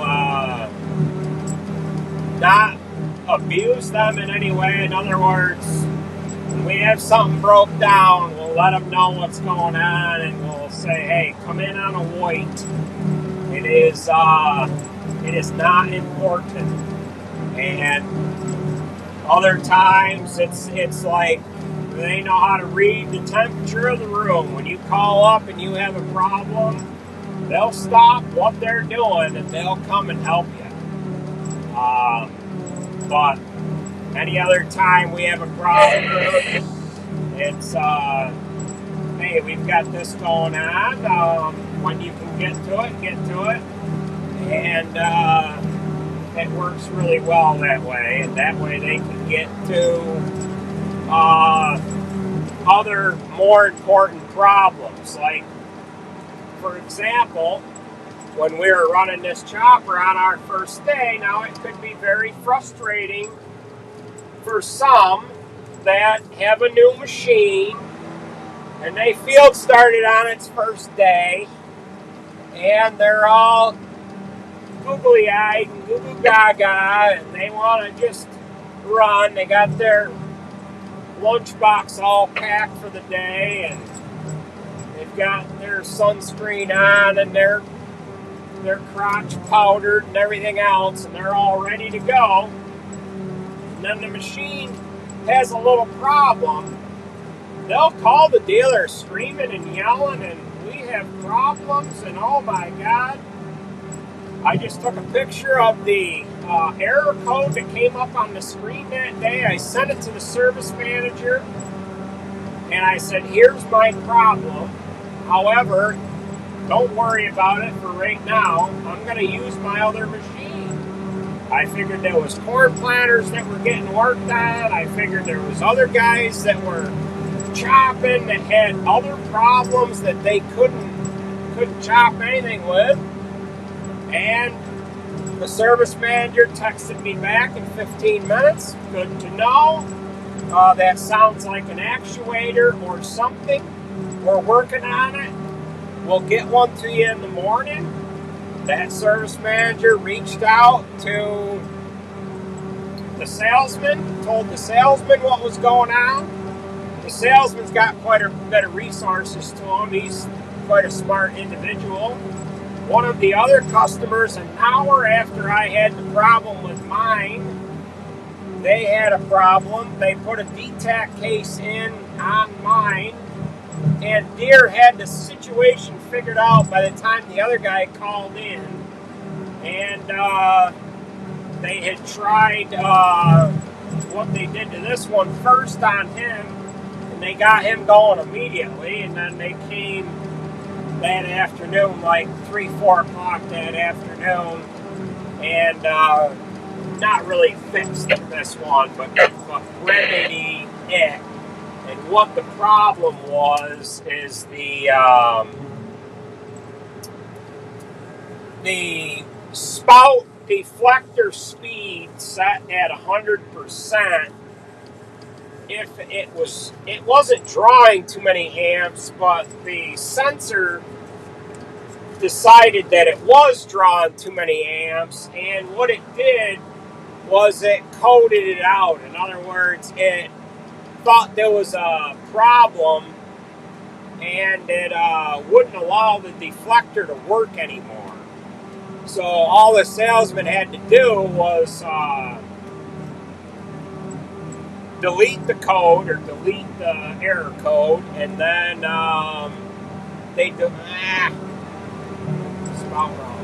deleted the error code, and then they changed the speed of the spout to 70%, and with it changed to 70%, it more or less tricked the computer to think that it wasn't drawing any more amps or ohms or whatever than what it was, and it's been working fine ever since. And then what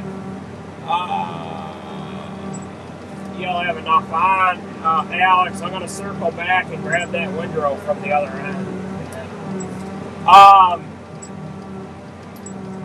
So what Deere will have to do is they'll have to update the software so that it will allow the computer to be tricked into thinking it's not drawing too many amps or what have you.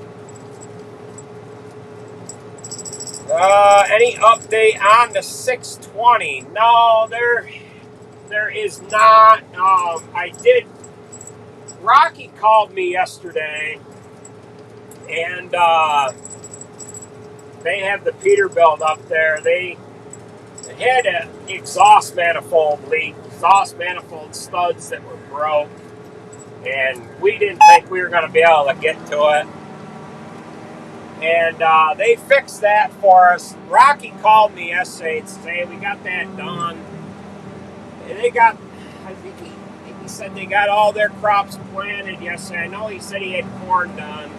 Maybe they got beans left to put in. But at any rate, they've got their crops in. And he said we're gonna start on that 620 in the morning.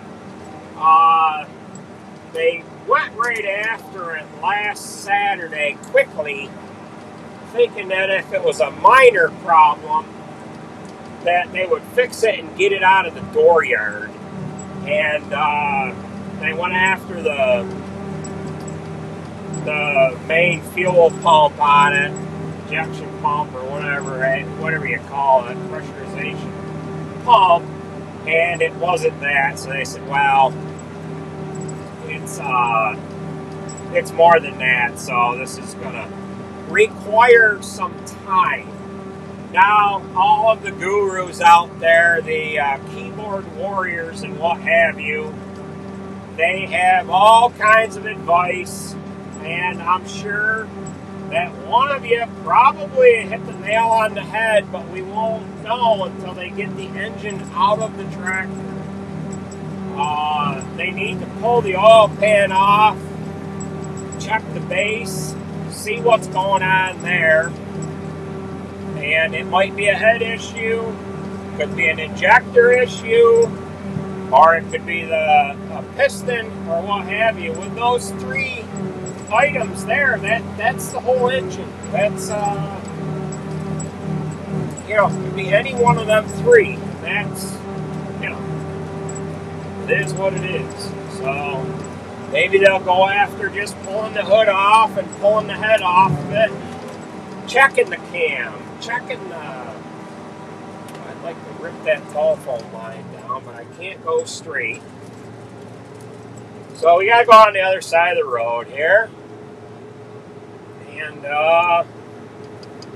this live stream, I'm gonna have to shut you guys down here after we get this farm done. So we haven't only got a little bit left here. We've been at it for 2 hours and 7 minutes. And we really don't want to bore some of the viewers that I have that just get tickled pink when I talk all the time. I don't know what more you want to view here or see getting done. There's our guy, he watches us from time to time. He follows us all over the place. Cabela's, Lafayette.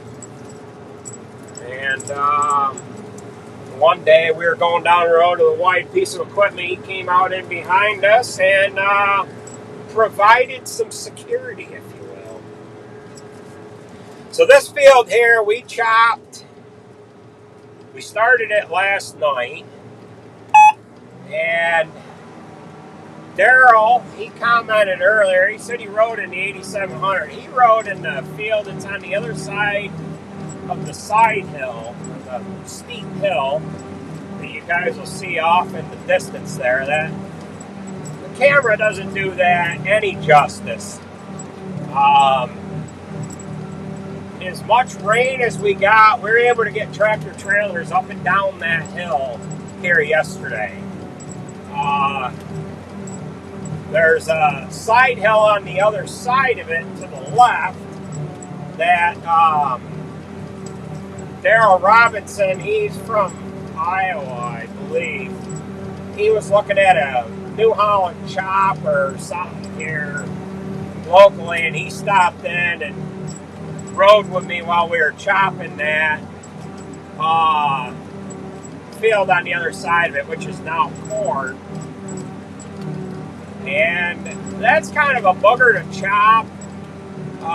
You gotta load the empties on the steep part of the field, and you have to load the full ones on the flat.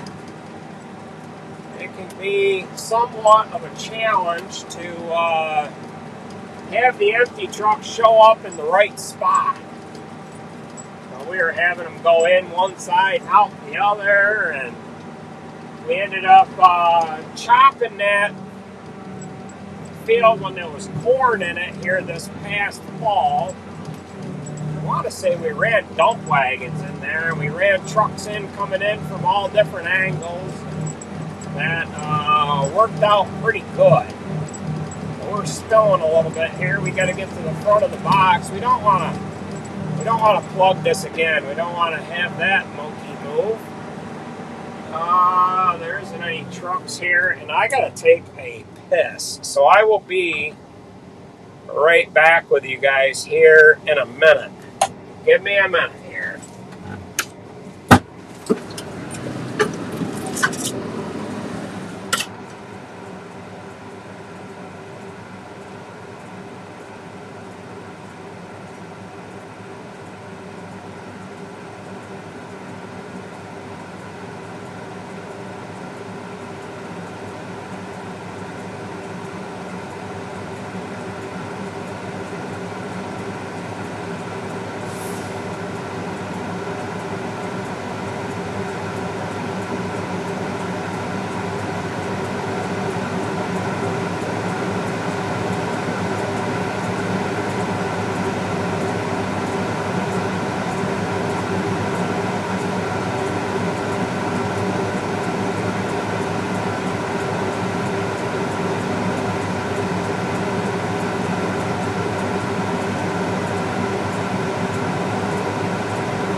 Okay, we're back at you here. We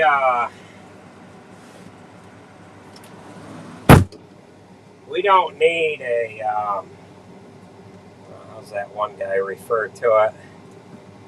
He refers to the place between the dual wheels as a little boy's room because he has to cover himself all up. But at any rate, the balcony is good enough. But I wanted to look at the wheels on this because when they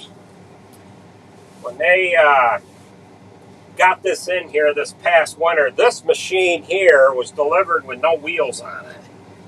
The 8700, when that was brought over from Germany on the ship, they drove that off the ship into the shipping yard, and I guess the stuff has to sit there a month or so. And it was loaded directly onto a truck, and they delivered it with the wheels on it. But when they take these wheels off, even if they don't take them off, you've got to keep an eye on them. You've got to retorque them. And when Side Stricker put the wheels back on this and torqued them, they marked them and then put a little mark on the bolt and then put a little mark on the rim too, so that it is easy to, kind of like them little pointer things that go on a semi-truck tire. You can look at that to see if any of the wheels have loosened up. What I should do is go ahead and retorque them, but if I can at least keep an eye on those markings, I know that, hey, this wheel's starting to loosen up. Sarah's boyfriend, John, he was merging yesterday with the 8120, and he noticed the dual was starting to loosen up. Jared is here, but he's out of the truck. I don't know what he's doing. And I think a fender caught underneath that trailer. The fenders are mounted a little high on that truck. And I'm wondering if that ain't a problem. A problemo.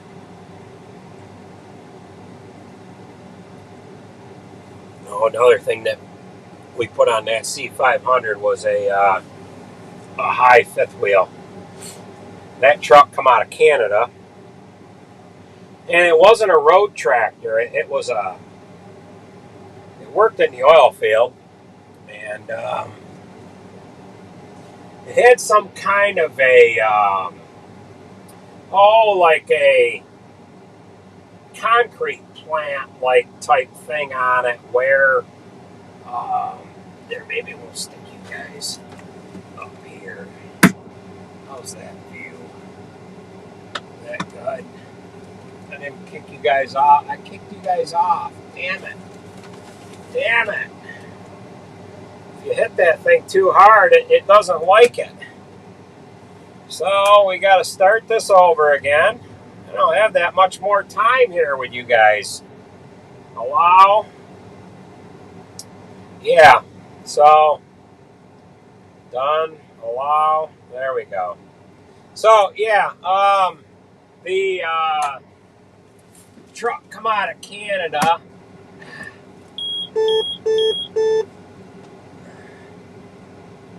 I don't know what's best here, but you guys might be looking at the ceiling of the cab here. I can't do anything about it, but I tried to change the position with the damn magnet. When that hits hard, it kicks it off. But at any rate, that truck came out of Canada, had some kind of a concrete, not a concrete mixer, but some kind of a little like Quikrete thing on it where they would cap the well with it. And the dealer that I bought it from, he turned it into a road tractor, shortened the wheelbase up on it.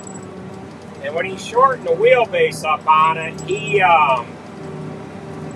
took all the air lines and electrical lines, and he just coiled them up and put them inside the frame rail. and he put a cheap or a junk fifth wheel on it. And that wasn't junk, but it was a light one.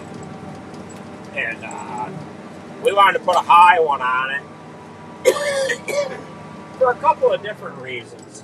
One reason the high fifth wheel works is it gets your trailer up off your wheels, and we can put a bigger tire on there.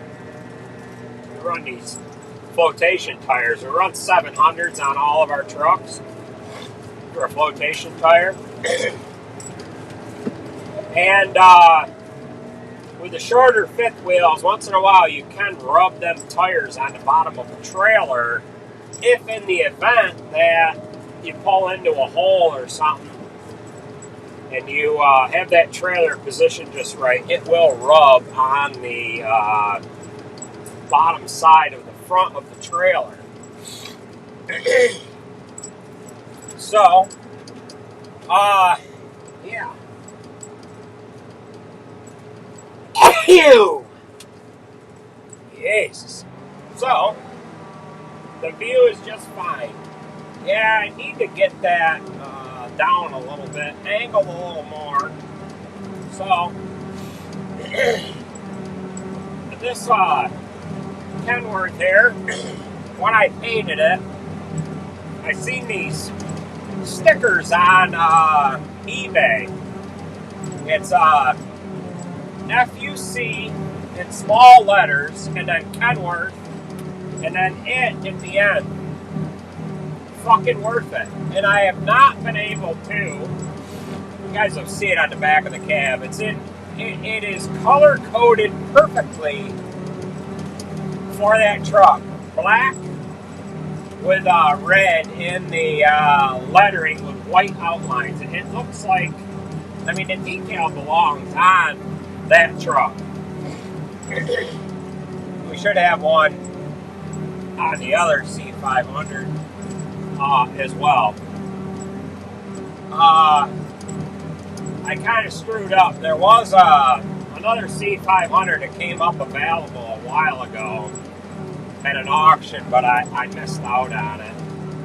It went for too much money, and we should have bought it, but we would have justified paying more money for it because we stole that last one. That other one, the one that Sarah's running, it went cheap, and I bought it, and then it was on I don't know if it was a Ritchie Brothers auction or Iron Planet auction or something. But you know how when you go on like eBay or whatever, you'll be bidding on something and you already have a ceiling. Start on the long run, John. You know you have a ceiling on what you'll pay for something. But you have a ceiling, and then it gets to that point, and it's like minutes away from the end of the auction, and somebody comes out of nowhere, and they blow you out of the water, and you're like, fuck this. And you bid a little higher, and you're, like 3, 4, 5% over the top of where you want to be. And what have you. That's where I was. I was like, this truck ain't gonna go for that much money. It's at X number of dollars here now. I'm perfectly fine paying that. I'll go $3,000 over that. That's gonna be my limit. Well, next thing you know, somebody outbidded me by like $500 or something like that. I'm like, the hell with you? You want this? You're gonna pay for it. So I increased my bid a little higher, and I'm like, I don't know. If I get it, I get it. Phone rings. Dealt with a little bit of a problem. Went from this to that, back and forth again. And I'm like, oh shit! That freaking auction. I wonder where we were at on that. Well, won the bid on the truck. I'm like, well, I guess we own a C500 now. So we bought that one when we really didn't need it. And,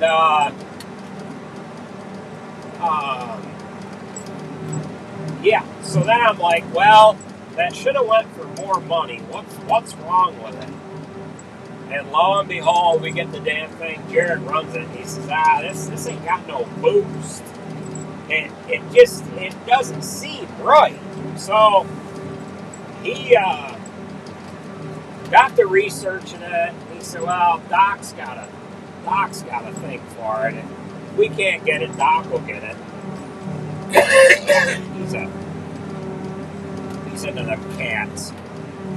Well, Jared figured it out. It had a spring or something in the side of the lift pump or something like that. He replaced that, and evidently whoever owned that truck knew there was something wrong with it because it had a full tank of fuel in it, and it had fresh fuel filters in it and an air filter.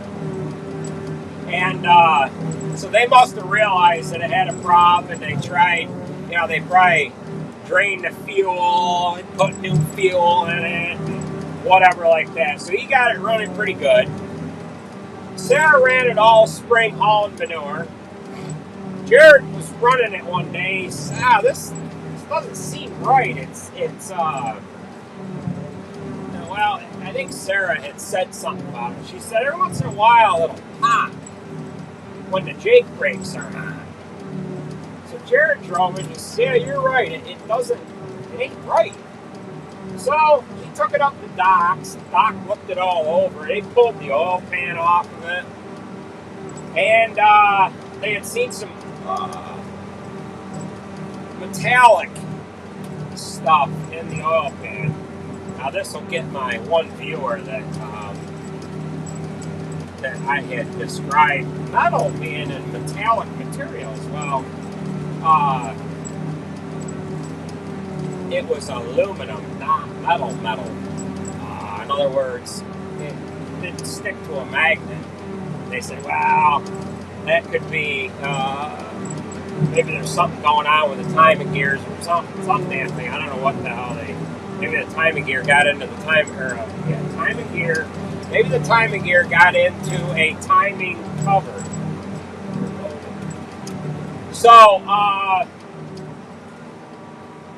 that concerned them a little bit, and then they had the oil pan off it, and they were looking things over, and they had discovered that it had a new air compressor on it. And if you recall back in the videos when we were setting that truck up, it has a huge air compressor on there, because it had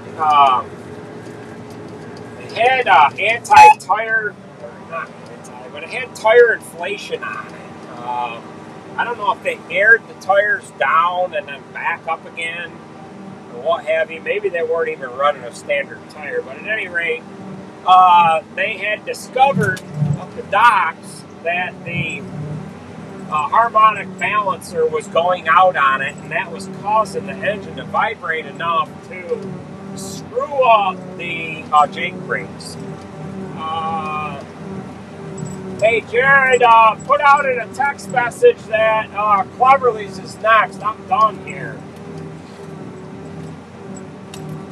So I can't put it out in the text message because my phone is operating as a camera. So we only got a few minutes left with you guys here. But at any rate, they put a harmonic balancer on it, and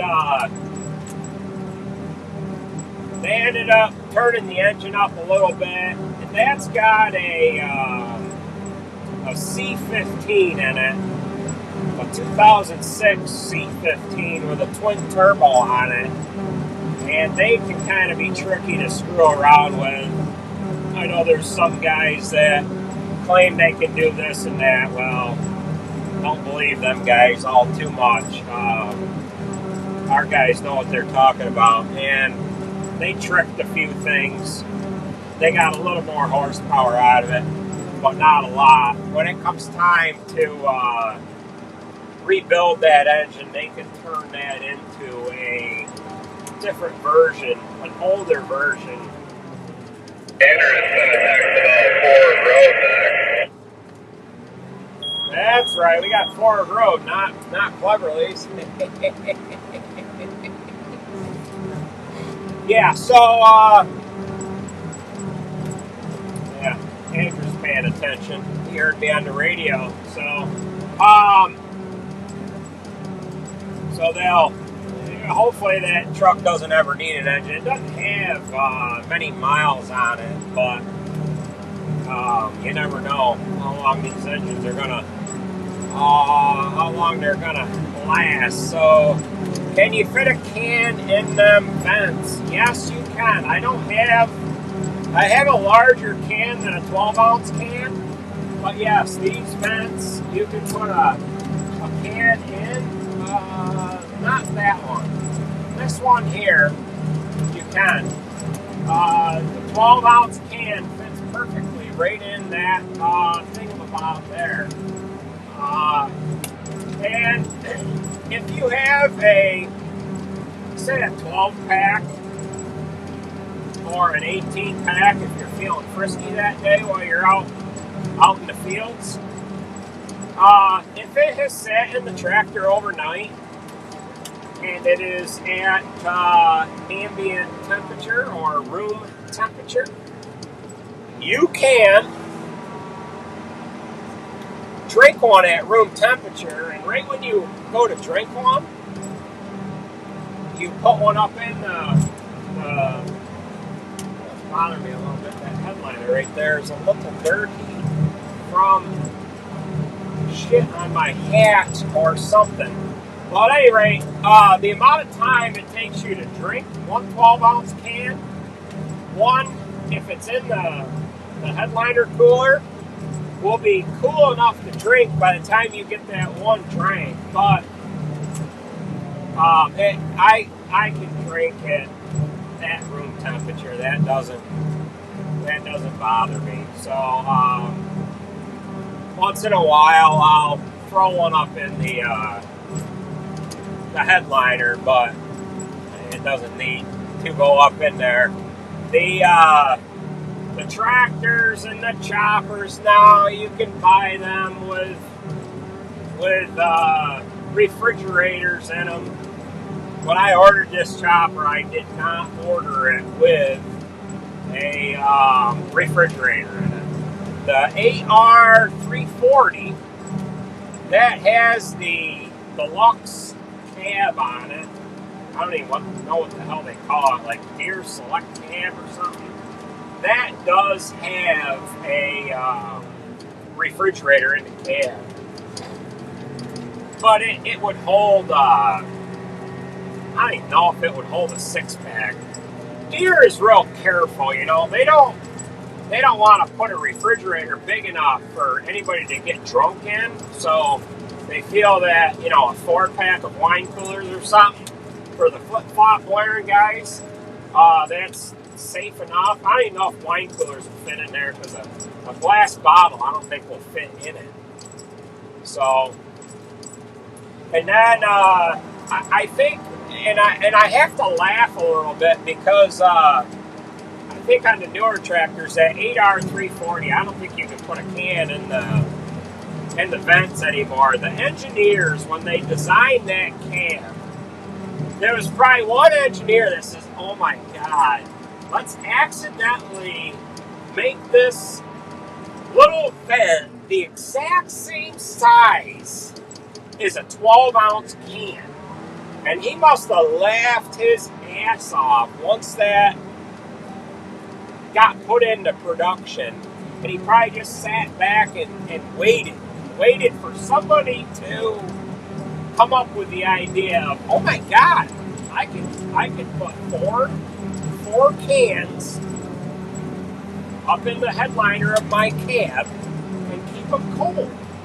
The older 8000 series tractors, they had a can holder or a bottle holder or what have you that was right alongside the seat, and the air conditioning unit was in the floor, and that would keep your can Alright, you got enough on to the text message. Go out to go to Forward Road. Yeah, 1-1. So, I gotta figure out who's calling me here.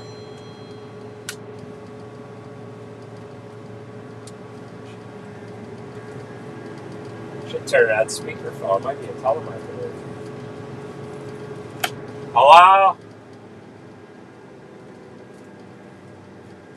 I sure do. Jump in that automatic. Make sure you got fuel in it. And we're going to be on Forward Road.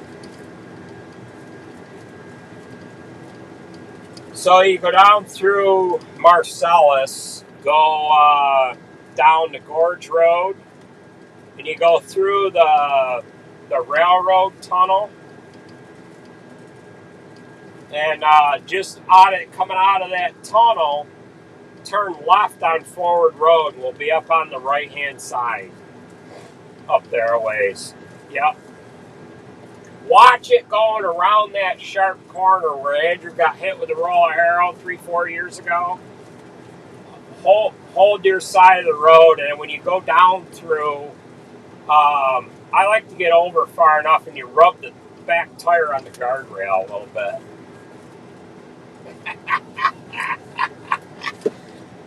Wear your seatbelt.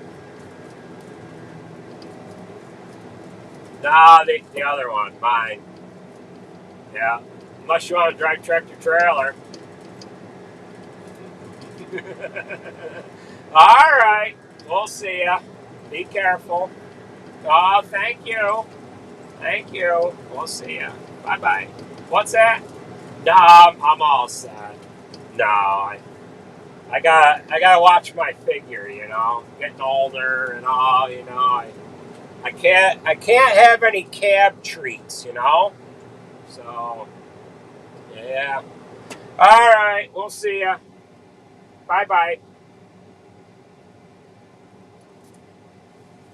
All right, that was Charlotte. This is gonna do it for this live stream, guys. I'm gonna lose cell coverage here, and it's just gonna be a pain in the ass. We've been on long enough here. That was Charlotte. She was calling. She's on her way. Now she's done with work, and she's gonna start driving truck with us, and we're gonna keep on keeping on. So I want to thank all of you for joining in with us here today on this fine Sunday. And we'll be back at you another time, another place, another date from the old chopper here. Providing I keep paying my cell phone bill. But that's going to do her. Take it easy, folks.